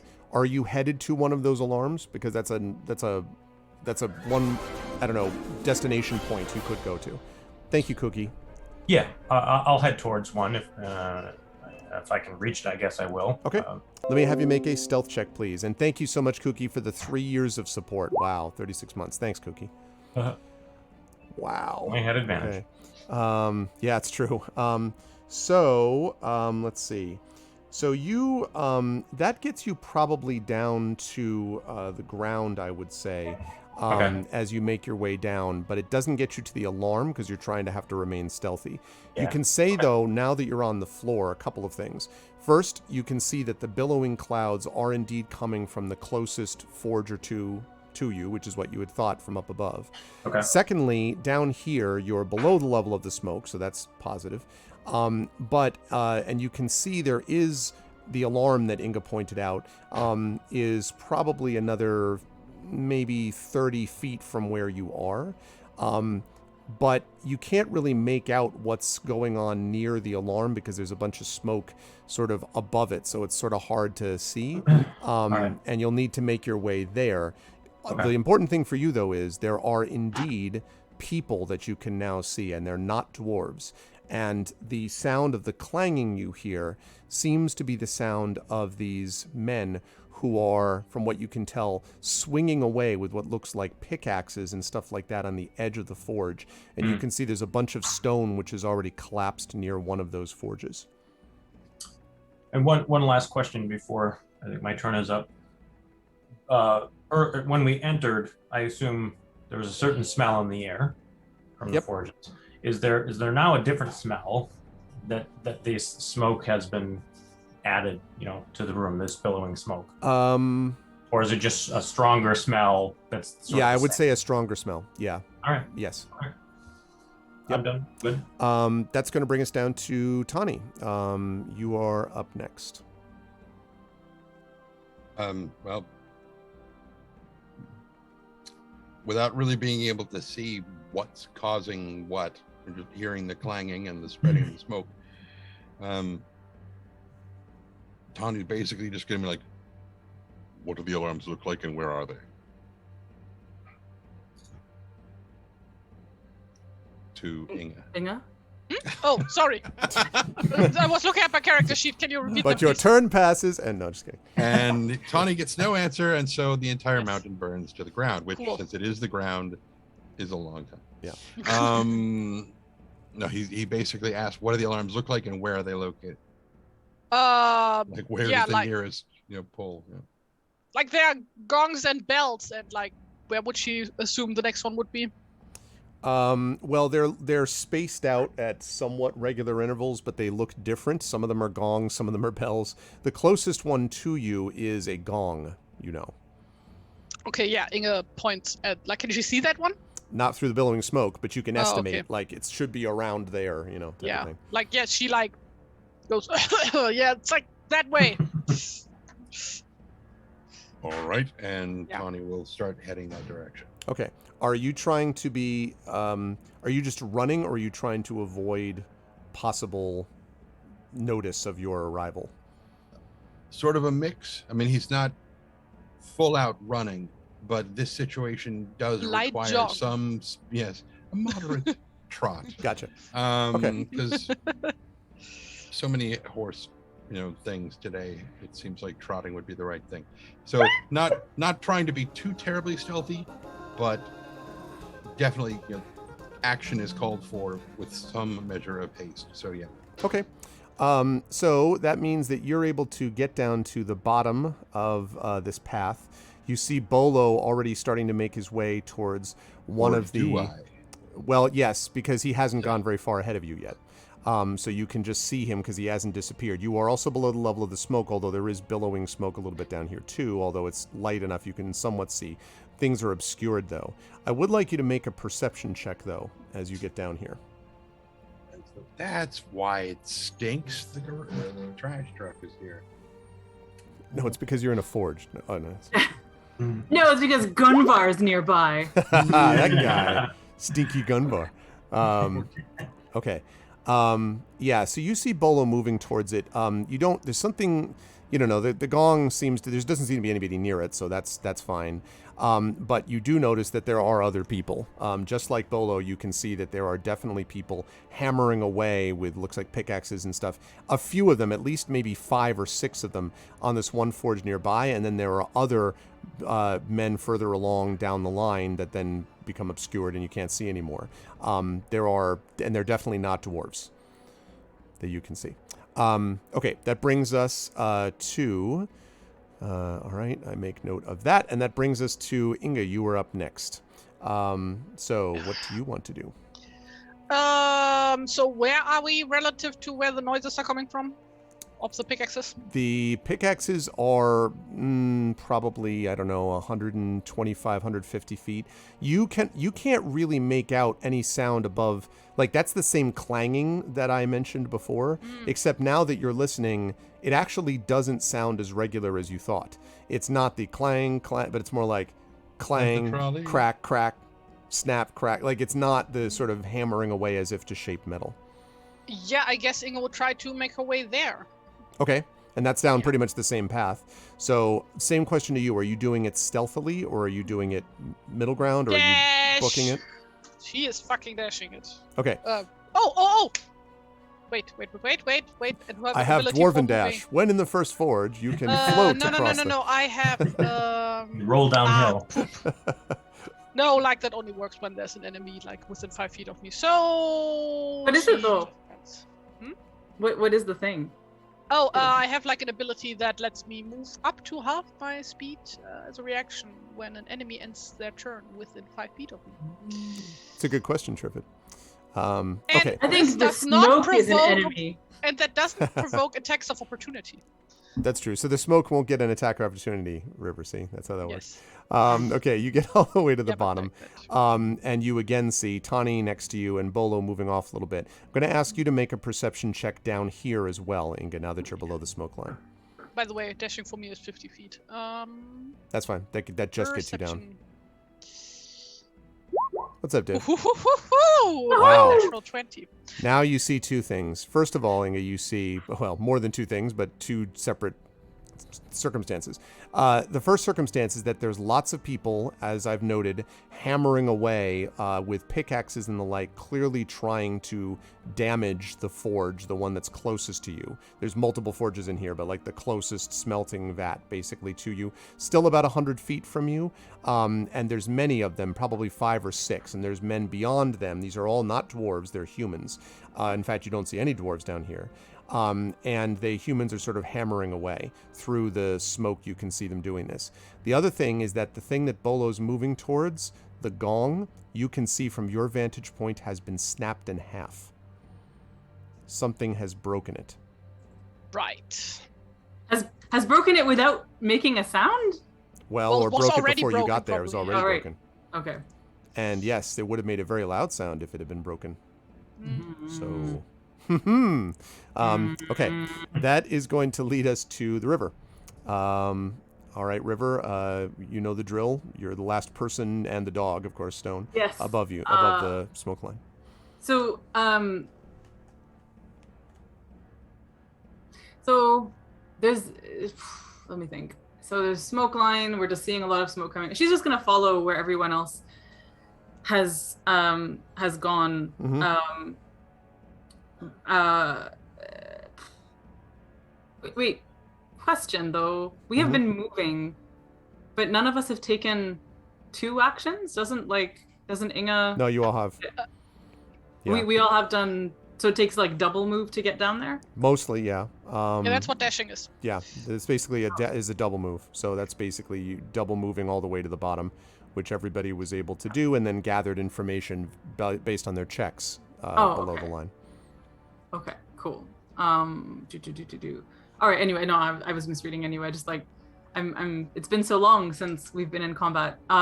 So I'm just remembering extra attack, but that doesn't necessarily mean. Anyway. Yeah. So she's just gonna follow everyone else down as quickly as possible. Actually, is she gonna do that? Hold on a sec. So where she before she were to head down and join everybody, no, there's no reason to. Yeah, she's just gonna follow everybody first. Okay, so are you doing so stealthily, relatively stealthily, or as to avoid standing out, or are you doing so like top speed? Bolo went stealthily, Inga went dash, like get the hell down there, and Tani was somewhere in between. So Tani was kind of a mama bear. Yeah. Yeah. Think about this for a second.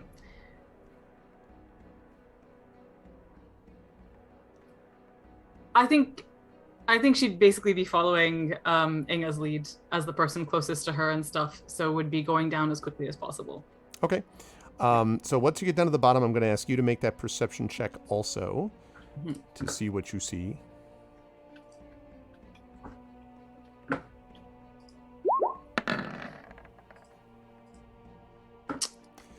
That's a 10. Yeah, so not too much. I mean, basically what you see this sort of billowing smoke, although more of it is up top than down where you are. You can see Bolo moving towards the first alarm. Something looks weird about the alarm, but you can't really tell. But you can definitely see that there are men, not dwarves, humans, that are bashing away at the first sort of closest smelting vat to all of you. And Stone is following you, I assume, to do this as well, probably, River? Yes, although does Stone get a perception check, or are we just assuming? I don't think there's any reason to. Like, it's the same that you would see. I mean, even if he saw, I don't know how he would communicate that to you. So right. So I mean, so I can see that there are people hammering at stuff or pickaxing at stuff, but is anyone within reach of an attack? No, they're about 100 feet away at least. Also, there's 5 hammering away at the first one, and many more beyond. So if this is the group you were following, you still got 30, 40 people down here. Right. Wow.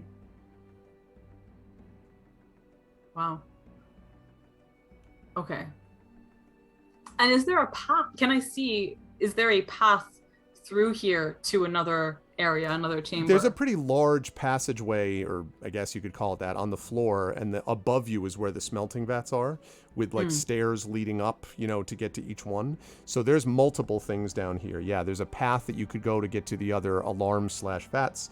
There's also there are things like ore carts and crucibles and things like that are located here as well. So.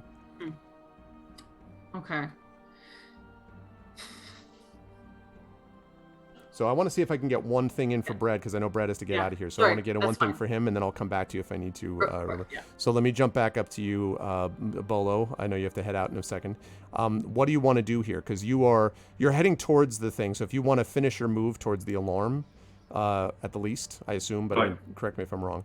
I You were heading in that see direction. at this point that it's broken. Once you get about 10 feet closer, yes, it's clearly been snapped in half. And by the way, the gong looks like pretty steady, like solid metal. Like it that doesn't just happen, right? Okay. All right. So I think what I'm going to do at this point, I know the team is coming behind me. I'm going to position myself in sort of a flanking location as compared to where the group of, I assume, all men or mix are hitting men and women, but yes, they're right. Mm-hmm. I'm going to position myself sort of out of the way. Let the larger folk do their thing and just wait for my chance to help, defend, attack, whatever is coming. Okay. I'll position you there. Let me have you make a quick perception check for me, please. Okay.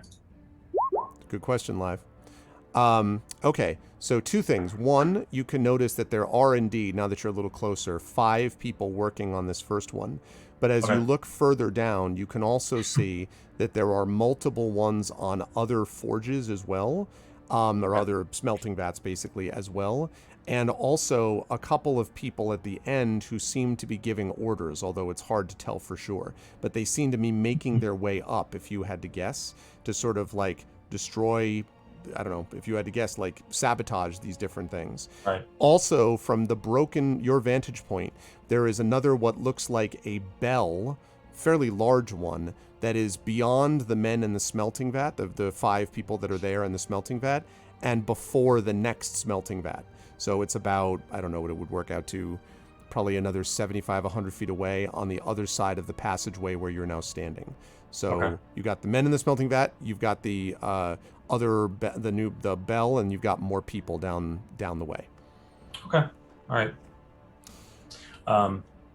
So I'm hiding. Should I stealth check to get a good spot? That'll be the last thing that we'll have you do. Okay. Yeah, you're able to sort of sneak into the smoke and sit there in your practiced way. You're reminded of the inky blackness of the deep below you. Just, it's with you.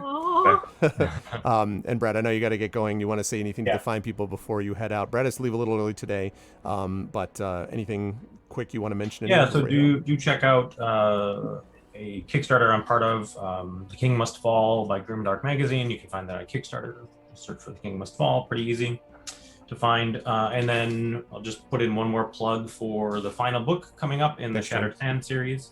It's coming out just a couple of weeks. It is a great cover. Yeah. Micah Epstein did the cover for the last 3 books, and it just turned out super cool, I think. Yep. This last one especially. So it's coming out in a couple weeks. So look for it, or take a leap and start the adventure in 12 Kings and Sharkai, the first book in the series. And that's it for me. And it's well worth doing it.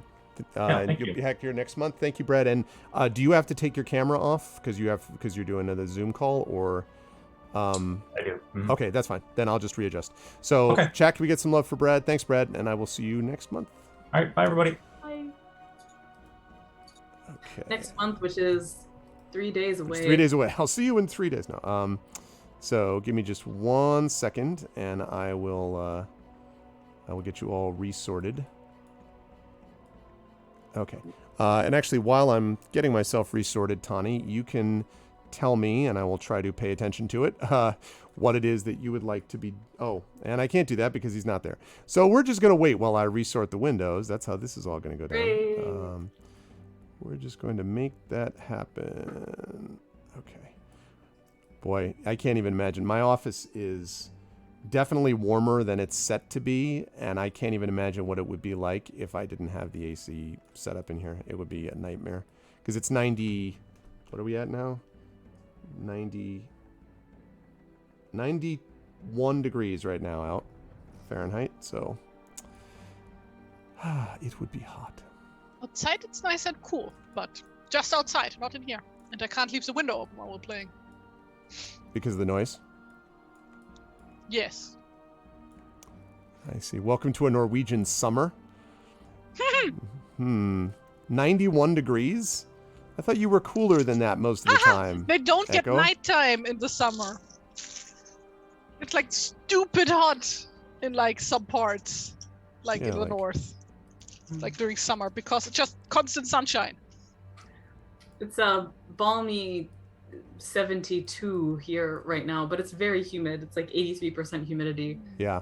And the rain did come. It wasn't a thunderstorm, but we did get some rain to cool things off. So I expect it's going to actually heat up more as a consequence now.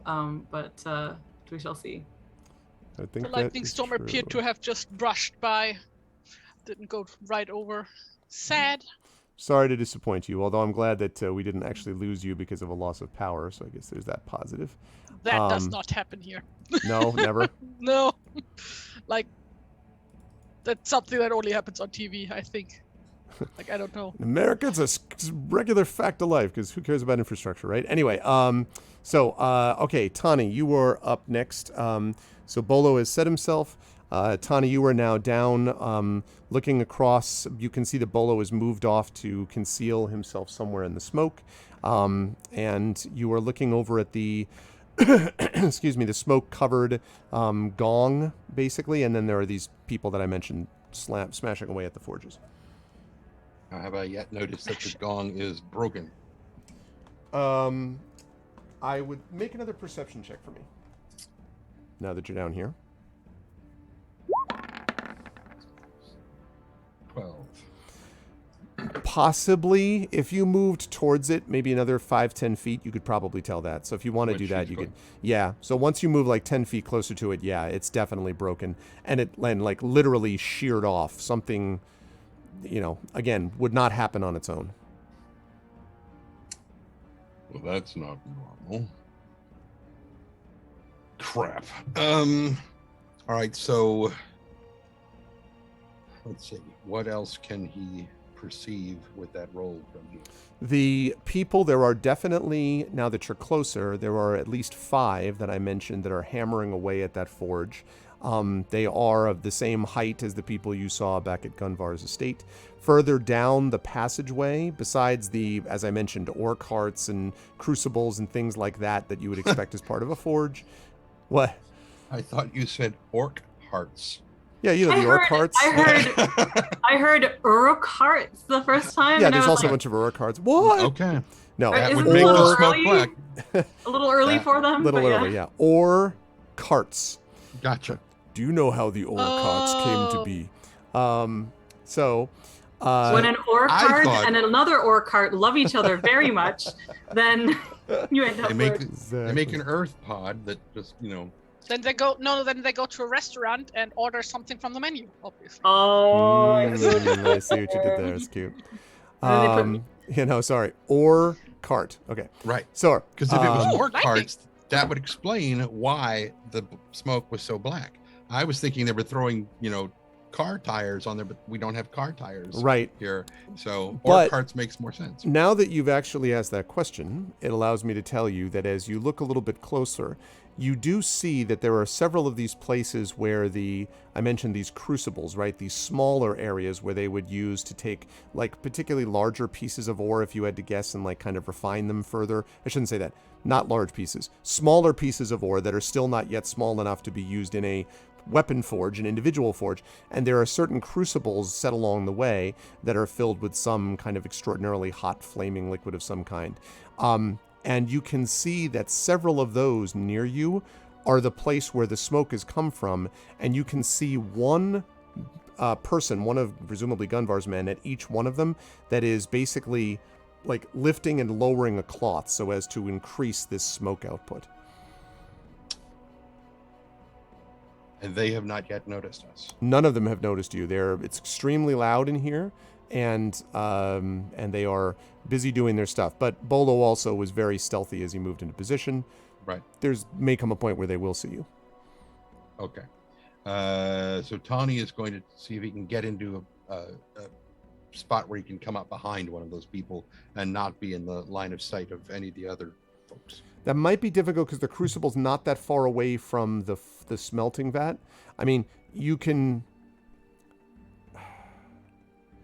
try to do it. Just be aware of the fact that it's one of those things where like you're going to have to silently disable them, if you know what I mean, because like if they make noise, they probably will be noticed. They're not that far away from everybody else. Right. Well, I mean, if I just tip them over into the crucible, they're probably not going to make a lot of noise. They'll just hiss and make more smoke. Right. I mean, I just think, yeah. nobody would notice that. And what are they going to scream from under the molten liquid? Well, I mean, it might start smelling like a barbecue, so that might tip them off. This is just multiple Joker origin stories, is what we're talking about. Right. Basically, yeah. Exactly. Right. Mm-hmm. Okay. Okay.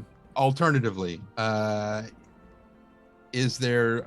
You mentioned the other bell, but I imagine with the 12, I probably can't see that. Yeah, not so much. Not Is well, there a- unless you walked, because you went about 5 feet. If you walked the rest of the way to the gong, you might see it. But you stopped when you saw that it was like broken. So, right.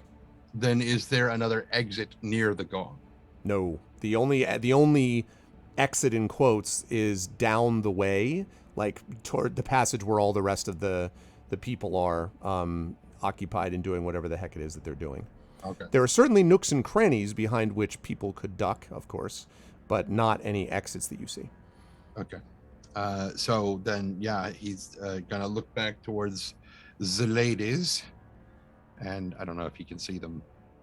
Yeah, from through, where he through is. the smoke, barely. Yeah. Okay, but he's basically gonna be like, and point at one of the people at one of the crucibles, because it's the only thing he can think of is he's got to stop, at least do something to help stop the production of this smoke. Okay. If he can't warn anybody with the gong, he's got to try to stop this shiz from going on. Okay.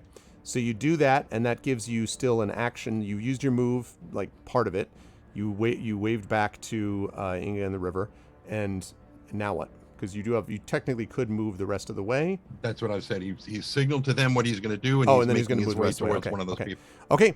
The rest of the way. Sorry, I'm having difficulty keeping track of what's where and stuff, especially because I'm not. So like the. That's actually quite appropriate. Yeah, well, it's very appropriate. Everything's covered in smoke, but like Bolo was going towards the broken gong Originally, and then disappeared into the smoke beyond that. So you're not sure where else he went. He stealthed up somewhere, presumably. But he saw from there the bell. Correct, from the gong. That's right. And the bell is that like towards the opening through the rest, like Yes. to move into the next area? Yes, Okay. because the whole room is a big open room. Think of it like a corridor, on either side of which in this big room are these big smelting vats, and at the feet of which are A, flights of stairs leading up to the smelting vats, and B, different things like ore carts or crucibles or piles of ore and rock, or men trying to sabotage forges, or things like that. But there's a big sort of central, not huge, but a fairly sizable central passageway down which you could pass. And on either side of it are these things that we've been talking about: the gong, the crucible, etc. Right. And so like we've seen one broken gong, and like only Bolo so far has seen the bell. That's right. But there are like presumably other alarms, like that there are. Oh, there's more than one. Yeah, they're all along the room. Sure. Okay, cool. I just wanted to get a sense of. I just wanted to understand how, if it's a big open space, Tawny could see the gong but not see the bell. Like I'm trying to understand that. Because of smoke. Yeah. Smoke. Okay. Because smoke makes it hard to see. I would say smoke, that. So the bell is like, because we went below the smoke line. Well, you went below the line of the smoke, but there's still, I mean, the worst smoke is higher, but there's still smoke that is billowing, right? I mean, it rises slowly, but it's still, there. And it's also, there is the light from the forges, but yeah, there is a little bit of billowing smoke down below, which makes it harder to see. And remember, there are also people clustered around a lot of these areas too. Right. But when Tawny is moving up, he probably will see the alarm. I'll tell him that when we get to that point. But right now, he's just moving up to the person, which I'm going to have him stealth to do, by the way, if you're going to try to get behind him somewhat secretly. Yep. This is gonna go great. 14. That's actually enough because, again, they're very focused. They don't hear you very well because it's very loud in here. So you actually sneak up behind this. I'm thinking of the Beastmaster movie where the bird creatures, like, right? Like, so here's this shadow that just emerges above them, right? Yeah, so, like, you come up behind that person. You'll probably be able to actually launch your attack next turn because I think it's going to take you both moves. However, on the way, you do notice, because you're farther along the passage now, that there is another alarm. There's like a bell of some kind, which, by the way, does not look damaged from here, but you don't know if you could get up to that or not. Like, you don't know if that's true until you get up there, but it doesn't look broken anyway the way the gong was, for what that's worth. Okay, now I'm going to jump to Inga. Inga, what are you going to do? So you're at the foot of the stairs leading from the entrance to the room, and you saw Bolo head off, and then you saw Tani head off, and you saw him motion to you that he was going to one of the people that were doing the things with the smoke, which means you, because he pointed it out, can see that person was creating some of the clouds of smoke. So yeah, what do you want to do? Okay, first, how far away is Inge from the next best presumed enemy? The next best presumed enemy. Well, you're probably about 75 feet or so from the people that are clustered, the 5 or so that are clustered about that one forge. If you go to where Tani was aiming, that was another, say, 30 feet or so beyond that. So you're probably a good 100 feet from where he is. You can see, shapes moving around in the gloom, but that's over 100 feet from you, if you had to guess. So Tani is currently, both Tani and Bolo are currently away from Inge. Correct. Yes? That's right. Where's River relative to her? I think right next to you, I believe. Yeah. Okay, good. In that case, I think Inge would like to go for a distraction maneuver. Okay. In that case, I remember way back when the big festival of 5 years of Smaug is dead. Ding dong, the Smaug is dead. Yes. She got this fancy throwing axe, right? Mm-hmm. From what's her name? Kana Stonebreaker. Mm-hmm. Oh yeah. Right. That is stats-wise a regular hand axe, right? Yes. Probably. Did it have anything special about it? No, but it was well balanced, and it is a throwing axe. Okay. And you said how far? 75 feet-ish, right? Ish. Yep. Yeah. Okay. No, that's too far. Okay. In That's that a case. Arrows. That's a throw. Yeah. No. Yeah. The maximum is 60 feet with these things. Yeah. Do arrows go farther than that? Yes. I've actually, Yeah, but she is holding her axe, and in order, she could, she just needs one hand to throw the axe, right? Right. And could still hold onto her other axe in one hand. But she can't, to use the bow, she would need to drop her axe on the floor, get out the bow, and then shoot it. Or you do the classic, put the axe, hold it between your knees, try to grab the thing while you're also... Sure. I mean, I believe in you. She could literally just River is holding 2 axes, but she could hold out her arms like this and just you could lay the axe down so you could shoot. Even that, grabbing the bow and the arrow out and all that. Yeah. Rules as written, that would be item interaction, dropping something is a free action, item interaction is getting out of the blah blah blah. Anyway, so in that case, she would move 25 feet, so then she would be down to 50. I'm great at math. 50? 50 if you're going to 75, yeah. 50. Yeah, okay, cool. That means they are in range. Yep. 20 to 60 means that I get disadvantage on that, right? Right. When it's that distance. See, if this was your bow, you take your axe and you hold it right here. And hope the blade doesn't accidentally slide in the way of the arrow as you whoops. That's why it's canted off. Your arrow's right across here.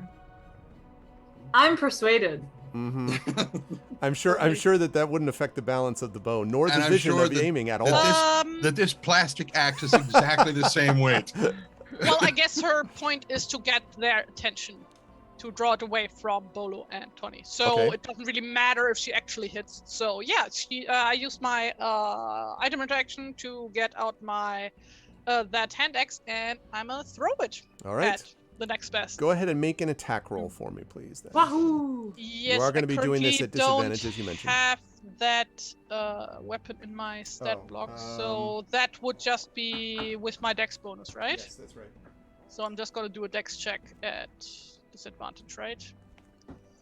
That sounds right. Yeah, no, that's an 8. So you're like, and you go. It goes flying off, and so what it ends up doing, and actually, I have this image of Bolo ducking as it goes like flying past him, and then it just sort of clack, clack, clack, clack, clack, clack. So it kind of clatters along the ground. Now the good news is they get their notice for sure. The bad news is that the miss is bad enough that they sort of look halfway in the direction of Bolo, although not at him. Obviously, they don't see him. So they look the wrong way. So they are, however, looking away from you for what that's worth.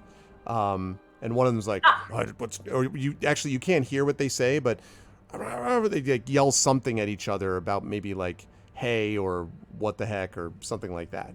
Yeah, and then Inga would whistle as loud as she can, like, hey, guys, over here, basically. Okay. Don't know Just if like a a whistle loud. will be heard over the He's clanging gonna and the try sound. it. Okay, I'm gonna have you make. Oh man, what Like, do I you have know, you one make of for a those, loud whistle check? We would Performance. like, Yeah. What did you say, Trent? Performance Yeah, check. performance. I thought about it. No, because I will have you make a Constitution check. Can you prefer do that this over performance. broadly? Whoa. No. It's just real life. She's just been sitting there eating crackers the whole time. No. Like, she's out of breath because of all the smoke she's been It's like- inhaling. I'm just like imagining River looking at us, just going, "What are you? I know. It's like a You threw steamboat. your You're like, axe? what are you? What? I don't. Do you just want me to yell really loud?" River, it's your turn, so you can now express. You definitely hear enjoyment. Yeah. I mean, I think River's a little confused by like when I'm Did it trying to just figure happen in the out. last 10 seconds? Yeah, because I don't know if like so clearly what's clear is that Inga no longer wants to be stealthy, but I think She's the thing- never tried to. She never tried. I mean, like heading down was not the case. Yes, but okay. But So, again, like- you could take your cue, by the way, Amal, as to what you want the river to do based on any of the other characters. It doesn't have to just be whatever, you know. You can Yeah, make your 'cause own call. it's just that I am trying to not assume knowledge, but also not sure if I can see the others and stuff. So You can make out. Yeah, no, I would say that because you were specifically told by Tawny, like, this is where I'm going, you Right. can see his large, shadowy figure in the gloom. Bolo, I would say you probably can't see, which means Bolo has done a good job at hiding himself. So, for what that's worth. I think the thing that I was, and how much move would it take to actually, like, if River were to like book it through this corridor in order to try and like head out of it, and like essentially, Or to like here's- aim here's for my another reasoning. alarm, or to aim for the other side of the room or something. Yeah, essentially, yeah. like my sense is like if we can tell from being down here that most of the force that we saw is here in this room. Yeah. That can we just book it through this room, surpass them, and warn other people of what's happening? Maybe, although, I mean, yes, but if there are 30 plus people in here, that's a lot of people to dodge. The passage that you're in is pretty wide because it is in this room, and you would basically have to sneak back and forth from shadow to shadow, and that's not impossible for sure. But, so in other words, if you want to do stuff within this room, there's a lot of stuff that you can do in terms of trying to conceal and hide and things like that. Getting through this room might be hard because of the size of the room, and also because there is probably a path there's definitely a path on the other end of the room that leads up into the mountain, but by the time you get there, it's hard to imagine that you will have snuck by all 30 of those other people. I mean, It's not about but Yeah, it's not about sneaking. It's more about like Running? about running. maybe. Could They you may just get run- attacks on you as you go by. I can't promise that they won't get attacks of opportunity on you as you go by, Right. even if you try to avoid them. And what distance are we talking? Like, is To it the other something- side of the room, hundreds Yeah. of feet probably. This is a very large room. Gotcha. And I'm just like, I mean, obviously it's a target-rich environment. Is that the term that we've Indeed. used in the past? Indeed. But so like, so basically, River is not one to like shy away from fighting, except that she's also in a very unfamiliar place with a lot of smoke happening and a lot of sabotage happening, and is aware that like the danger here is not what she was initially imagining, which was a group of people like, you know, similarly to what happened in the mountain hall, was it? Mm-hmm. Where like, you know, goblins were like basically sneaking in to just kind of kill people in their beds and stuff. Right, like that is not the situation. Nope, Which doesn't is what seem she like had it. been envisioning.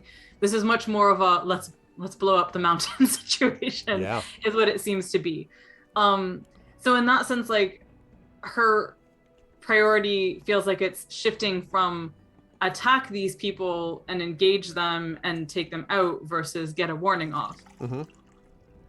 But she also doesn't know that the gongs are broken or whatever. So I can imagine that she would maybe also want to look for an alarm, since that's what Inga mentioned. Could definitely do that. And River, if you move like 5 or 10 feet closer to the Yeah. gong, the closest one, you'll be able to see that it's broken. You also know that your companions went that way and then left it to go somewhere else. So I mean, Right. Okay, so in that case, and what did Tawny point at? Did he point at... he pointed at one of the people who was like doing something. You couldn't make out quite what it was, but there's a bunch of smoke coming from that person's location. Right, okay. And that's what Tawny pointed at. Okay. Right. Okay, I think this was gonna happen. I think that River is going to send Stone to attack in the direction that Tawny pointed, while she heads off looking for an alarm of some kind. Okay. So you're going to be trying to stealthily avoid contact so as to find said alarm. So I'm going to ask you to make a stealth check, and then we'll talk about Stone. Okay. And we're closing in on wrapping up here, but Yeah. So Like, the general idea is also that like Stone would be distracting while she did this. yeah, I assume. So So that I it see. So you want Stone to go mechanically- first. All right, yeah, Yeah. that's fine. So then if Stone is going to go first in the direction, so what's Stone's speed? Good question. 35, 40? Probably 35, but Does it say on his sheet? should say on the sheet. 40. Oh, 40. Okay. So, yeah. So I would say that he would arrive. Are you going to have him attack or just arrive at Tawny's side? Oh, I was gonna send him in the direction that Tawny pointed. Well, right. Well, toward- Tawny's going to Oh. where he pointed, though. I mean, Oh, Tawny okay. pointed and then went that way. Oh, right. Sorry. Never mind. I misunderstood that.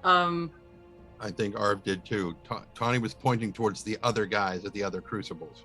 Oh, I thought you were pointing at the guy that you were aiming for. I'm No, sorry. he was Yeah, no, like, then- I'm going to get this Oh, guy. all right, You okay, guys okay. go get those Okay. Oh, guys. I'm sorry. I misunderstood that. Yeah. Sorry. All right. So yeah. So she's like, Stone is going to attack in the people that Tawny was pointing out. Okay. Go ahead and make an attack roll then, please. Go, Stone, go. Oh, oops. Sorry. Chomp it. Nice. And And yeah, that will Very that will nice. definitely hit. Okay, so go ahead and roll your damage for Stone, please. He strikes into one of the back of these men. It's been so long I've forgotten. Does that mean I click bite or click attack on this? It Click should attack, be I think. well. Is it, let's see. I think. Where's the formula? Let me just. So that was the bite. I'm sorry if I do it wrong. Let me just do it again. It's okay. I think That's right. Yep. Okay, 5. Yeah. Okay, 5 piercing. Right. So And then you make the DC check. Yes. Okay. So yeah, and then we'll make a DC check, which Strength 13. okay. He does make that, although he stumbles forward, and when he turns around, and then he sort of, and they all point down, and so there are 5 of them, and now that he's struck him in the back, you can see that these 5 are all very well armed in a corslet of mail, and they are carrying now. They have swords at their belt. The guy that Stone just attacked is currently got a sword at his belt and is holding a pickaxe.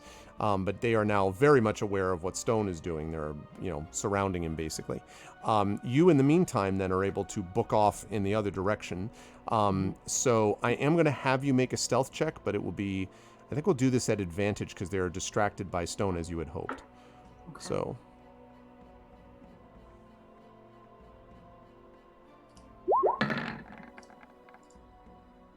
Okay, that is Okay. a 20. So you silently move through, like darting from smoke to smoke. You can see at one point you high-five Bolo silently as you go by him.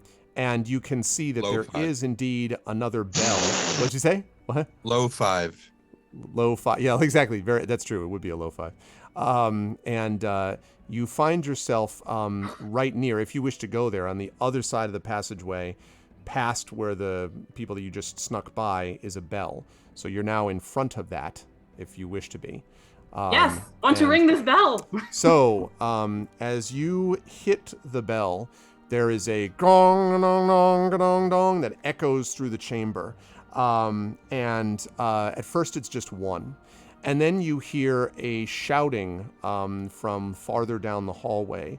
And you see, coming out of the smoke, the image of these shadowy figures approaching you as these men stride towards you with, in mail, many of them.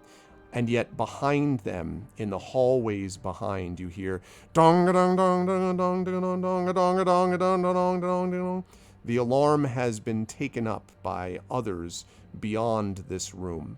And as you see this group of men coming towards you, as Stone has surrounded by these 5 men, as Tani is prepared to Beastmaster the person in front of him, Bolo waits for his moment.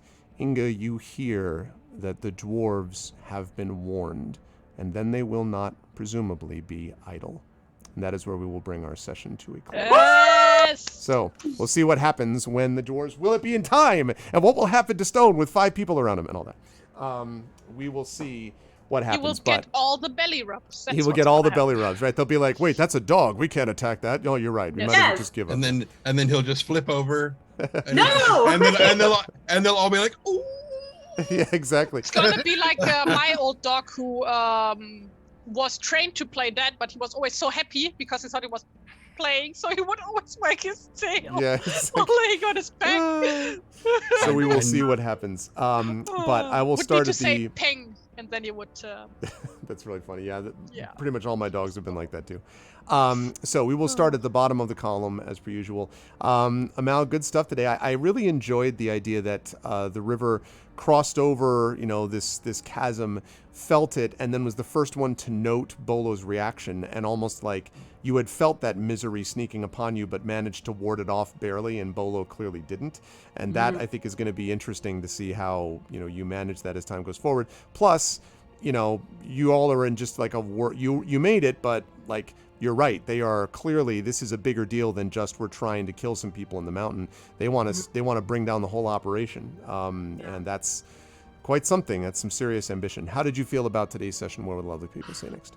Oh man, it was really tense and really, really stressful, and my gosh, like the idea that, because I got used to thinking of misery as something that is several status effects away, essentially. That if it happens as a consequence of accumulating shadow to a point where, like, it starts to change you fundamentally, and then to learn that actually no, there are things that can make you miserable without that intervention. That occasionally, yeah, okay, but like the idea that misery is not a function of shadow, right. Like that shadow leads to it, but that you can also be miserable right. without it, right. Kind of opens up the world for me a lot more, in terms of just like the number of ways that you can be affected. I think it's really easy, as certainly this has happened for me, to think of the game in terms of like shadow versus light and stuff a lot, but the idea that that the effects of shadow are things that can be arrived at independently of shadow kind of enriches everything for me and makes everything that much more dangerous and compelling. So I think if I could just say very quickly, I think that actually if you think of the scene from The Hobbit where Bilbo makes his enormous decision not to kill Gollum, and says right before that moment he needed to get out of this horrible dark place while he had any strength left. And I remember as a kid thinking like, well, I understand he hasn't eaten for a while and whatever, but like, why would he not have any strength? And like, for a creature that has lived his life generally in the outdoors, yes, he has his underground home, but you know what I mean? Like the idea that he would be in this terrible, crushing darkness, that's sort of a version of this miserableness, although the miserableness that comes from the result of shadow and corruption is far worse because it's harder to get rid of. But this is definitely a memory of it, like him being right above this chasm to whatever it goes. So anyway, sorry. Yeah, no, absolutely. This is all only in terms of like kind of revelation. Yeah. No, it's cool. To experience.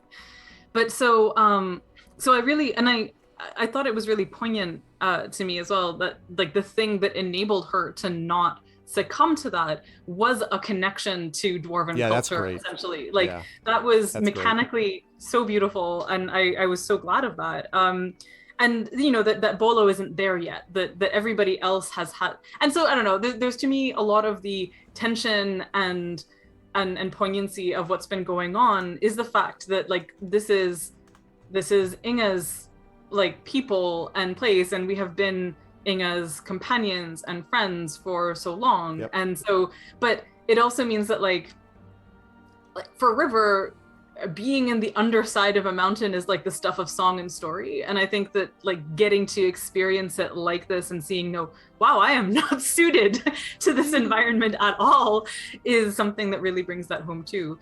But it also, I also feel it like affecting her actions, like the choice to go for the bell versus staying and picking a fight with someone is, I think, quite atypical for her. But it's like, I actually am out of my depth here. I don't know what to do except like this is like more people are needed here who are not me in this area and stuff. So all of that I super loved. But I think my favorite thing though so far was also just getting to see Tren play like a panting, exhausted Tawny. Like anything that gets to give like an actual voice actor some space to voice act is super fucking great to me. So that was super delightful and effective, and I loved that. So places where people can see me next. Like I said, I'm going on a massive Twitter hiatus. I do not want to be on social media at all for the next 2 months. And so if anyone wants to keep up with me, you should sign up to my newsletter, which you can do by just going to my website, amalilmohtar.com, which is in the chat.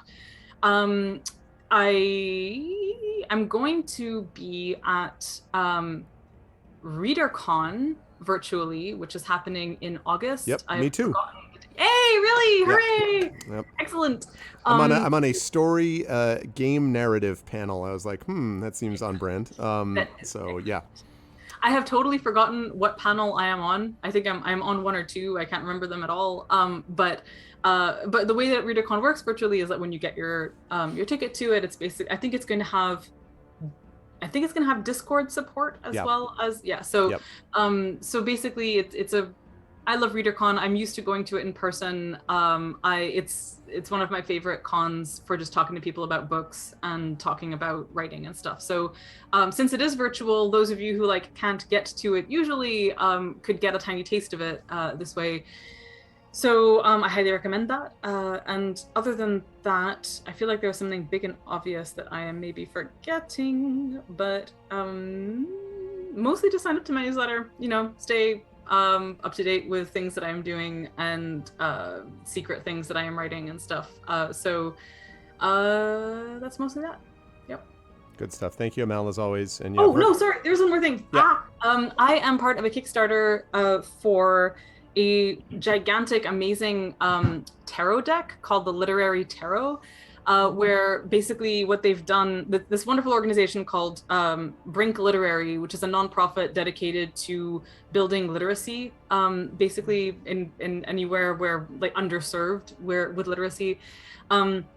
So they were pretty knocked down by pandemic stuff, and they have been doing a fundraiser via building this tarot deck.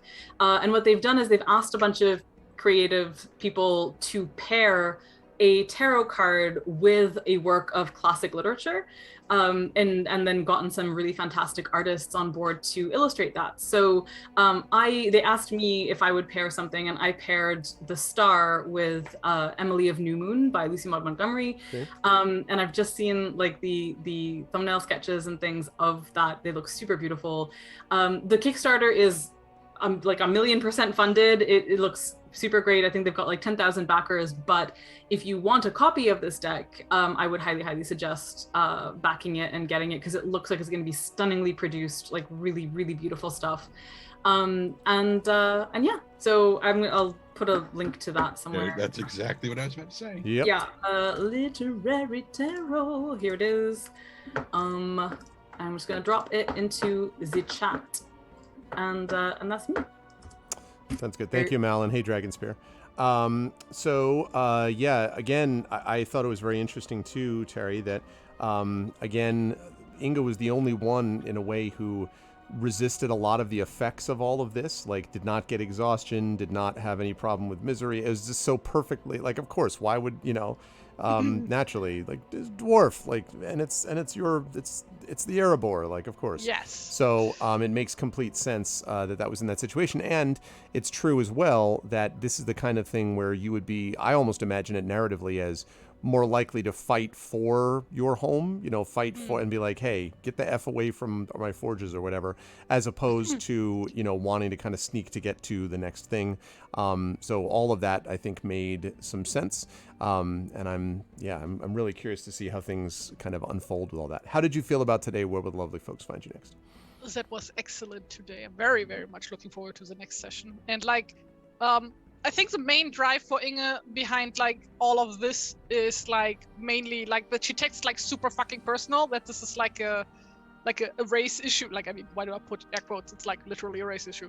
Like, what's it called? Something separation? I forgot. Segregation? Segregation, that was the word. Thank you.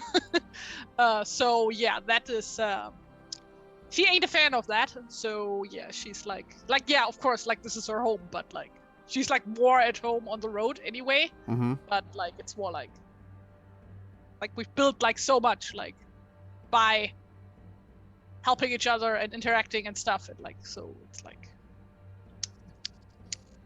God, she's so pissed. She's just so not pissed. Happy. Yeah. Heads will roll. Yeah. Yeah.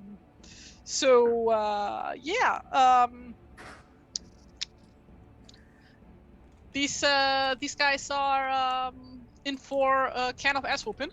So yeah. Aside from that, people will see me next Tuesday, apparently, for a gamebook illustration live stream. So please do tune in for that. What book are we doing? We are doing Silverillion. Phantoms of Fear is what we're doing the chapter which is just the geography of Beleriand, which really, is probably going to be very exciting. You're ready for that 5 viewer number. Let's go. God, that chapter was a pain to get through. It's like, and there was a mountain, and there were waterfalls, and Yep, I hear that. Yes. So you will see Terry for that, and otherwise everywhere with @TerryTunes, including that's me. Instagram and all that stuff. Thank you, Terry. Yes, Always a pleasure. And currently I'm working on this thing, a new vest. Whoop whoop. Very nice, very and nice. Ooh. Just looking at that is making me sweat, though, given how hot it is out here at the moment. That is so cool. It is really cool. So cool, except hot, but yes. Yes. So I will be posting photos of that one. That is on my Instagram. So do please follow me there for all things cartoons and heraldry and alternative fashion. So that's me. Good stuff. Thank you, Terry. Always And a pleasure. D&D, of course. And D&D. Always a pleasure. And also a pleasure to have had Brad with us today. You already heard about that stuff, so make sure you check out Brad's stuff. Moving right on up the line, Tren, I also was really amused at the image of you running back and forth was kind of cracking me up. Also, and a couple of epic medicine checks in a row to just be like, no, Lillimon, not today. Just like, and I had this Rise from your grave and save my daughter. I had this image of the stable hands just being like, oh, wow, like, what is that? Greatest vet of all time. Dr. Doolittle, eat your heart out. It was good stuff. And then, of course, after that, figuring out this Beastmaster thing of taking out the guy at the Crucible is also a fun image to me of how that's all going to work. How did you feel about today? Where will the lovely folks find you next? It was a lot of fun. I really enjoyed it. We so often when we get into a situation, we don't usually take the stealthy approach. Either we're surprised and we have to dive in, or we're in a situation where there isn't really we need to warn the other people who live here option. It's just we need to get in there and start kicking people's asses as fast as possible. And it's been that way since before Erebor, with out in the vales and marches and whatnot. And it was just it's weird to have a situation where we're like, okay, I'm gonna sneak up on this dude and I'm just gonna just batter up and just clock him in the back of the head. And there was a moment when Stone started his attack that that Tren was like, oh no, now the guy who's sitting here doing this thing is gonna be like, what? And I see that there's this giant dude behind him about to come down on the back of his head. But no, that didn't happen yet. And hopefully, possibly won't. As for where to see me next, you'll probably see me here. This is usually where you see me. We haven't quite, we've planned out part of our schedule for next month. Yeah. But it'll be for stuff. Just watch us on Twitter and except for Amel. While you follow her on Twitter, just don't be surprised when she leaves for, 12 years at a time. I completely understand the need to take a break. I just don't do it. But then I have my professional Twitter and I have my non-professional Twitter, and the latter definitely helps me to decompress from dealing with everything.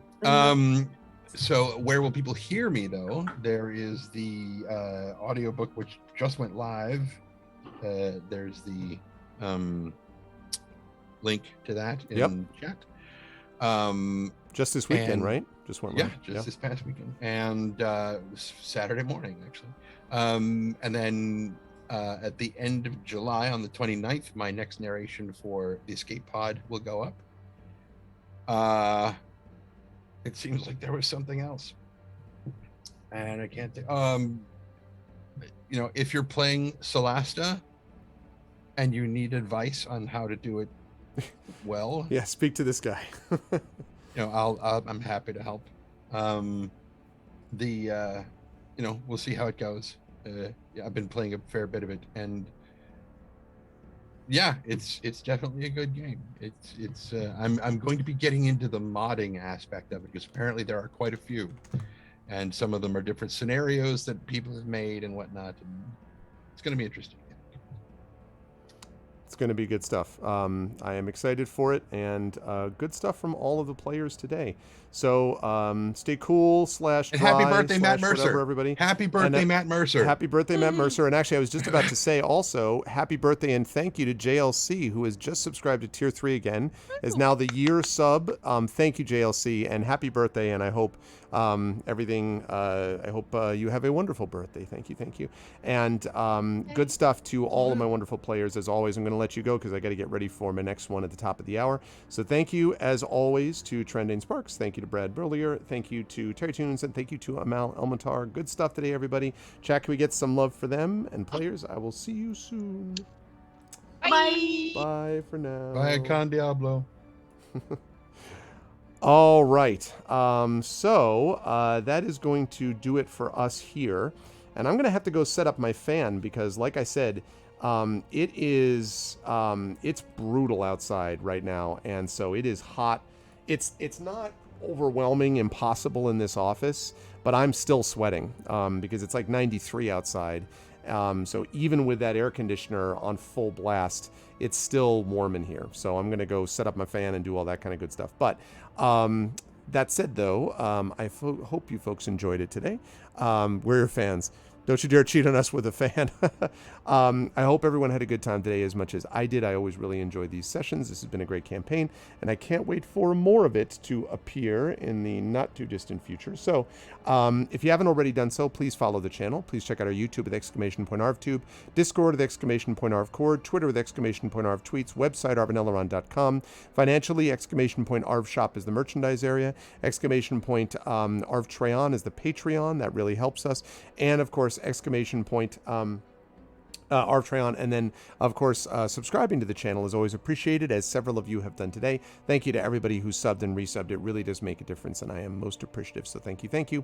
And then of course, as always, !Icarus for details about our Icarus graphic novel, !Grayshade KS for more details about the Grayshade Kickstarter. Next Tuesday I'll be announcing the official launch date for that Grayshade Kickstarter, again late summer, early fall, so that's happening. I'll be announcing that next week, so that'll be cool. And then library for Tales and Tomes from the Forbidden Library, my 5e adventure and sourcebook from Alligator Alley.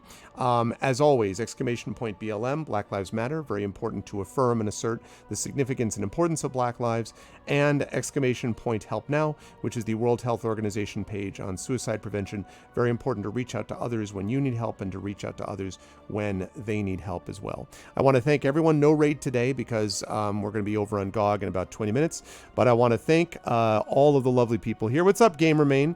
Gamermain, I hope you received the stuff that I sent you, by the way. I hope you got that stuff that I sent.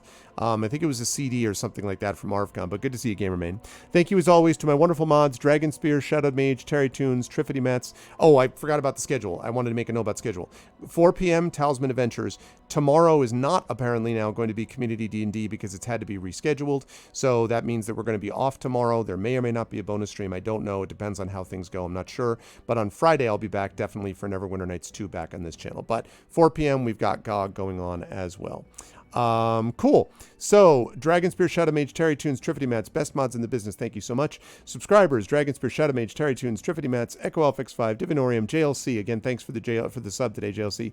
Kooky Canuck, thank you for the sub as always. Live Suing, Mrs. Dunsel, Trendane, thank you so much to everybody for the subs and the Patreon support. Thank you as well to Amal Almatar for that sub too.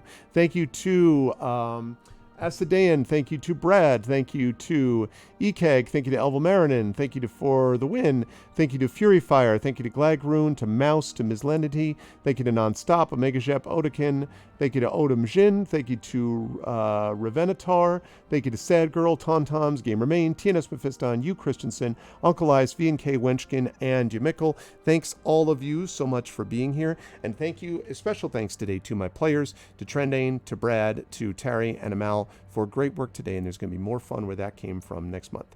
I'm out of here. I'll see you folks over on GOG in about 15 minutes for Talisman Adventures sponsored by Pegasus Spiele. Until then, everyone be good to each other. Have a good night.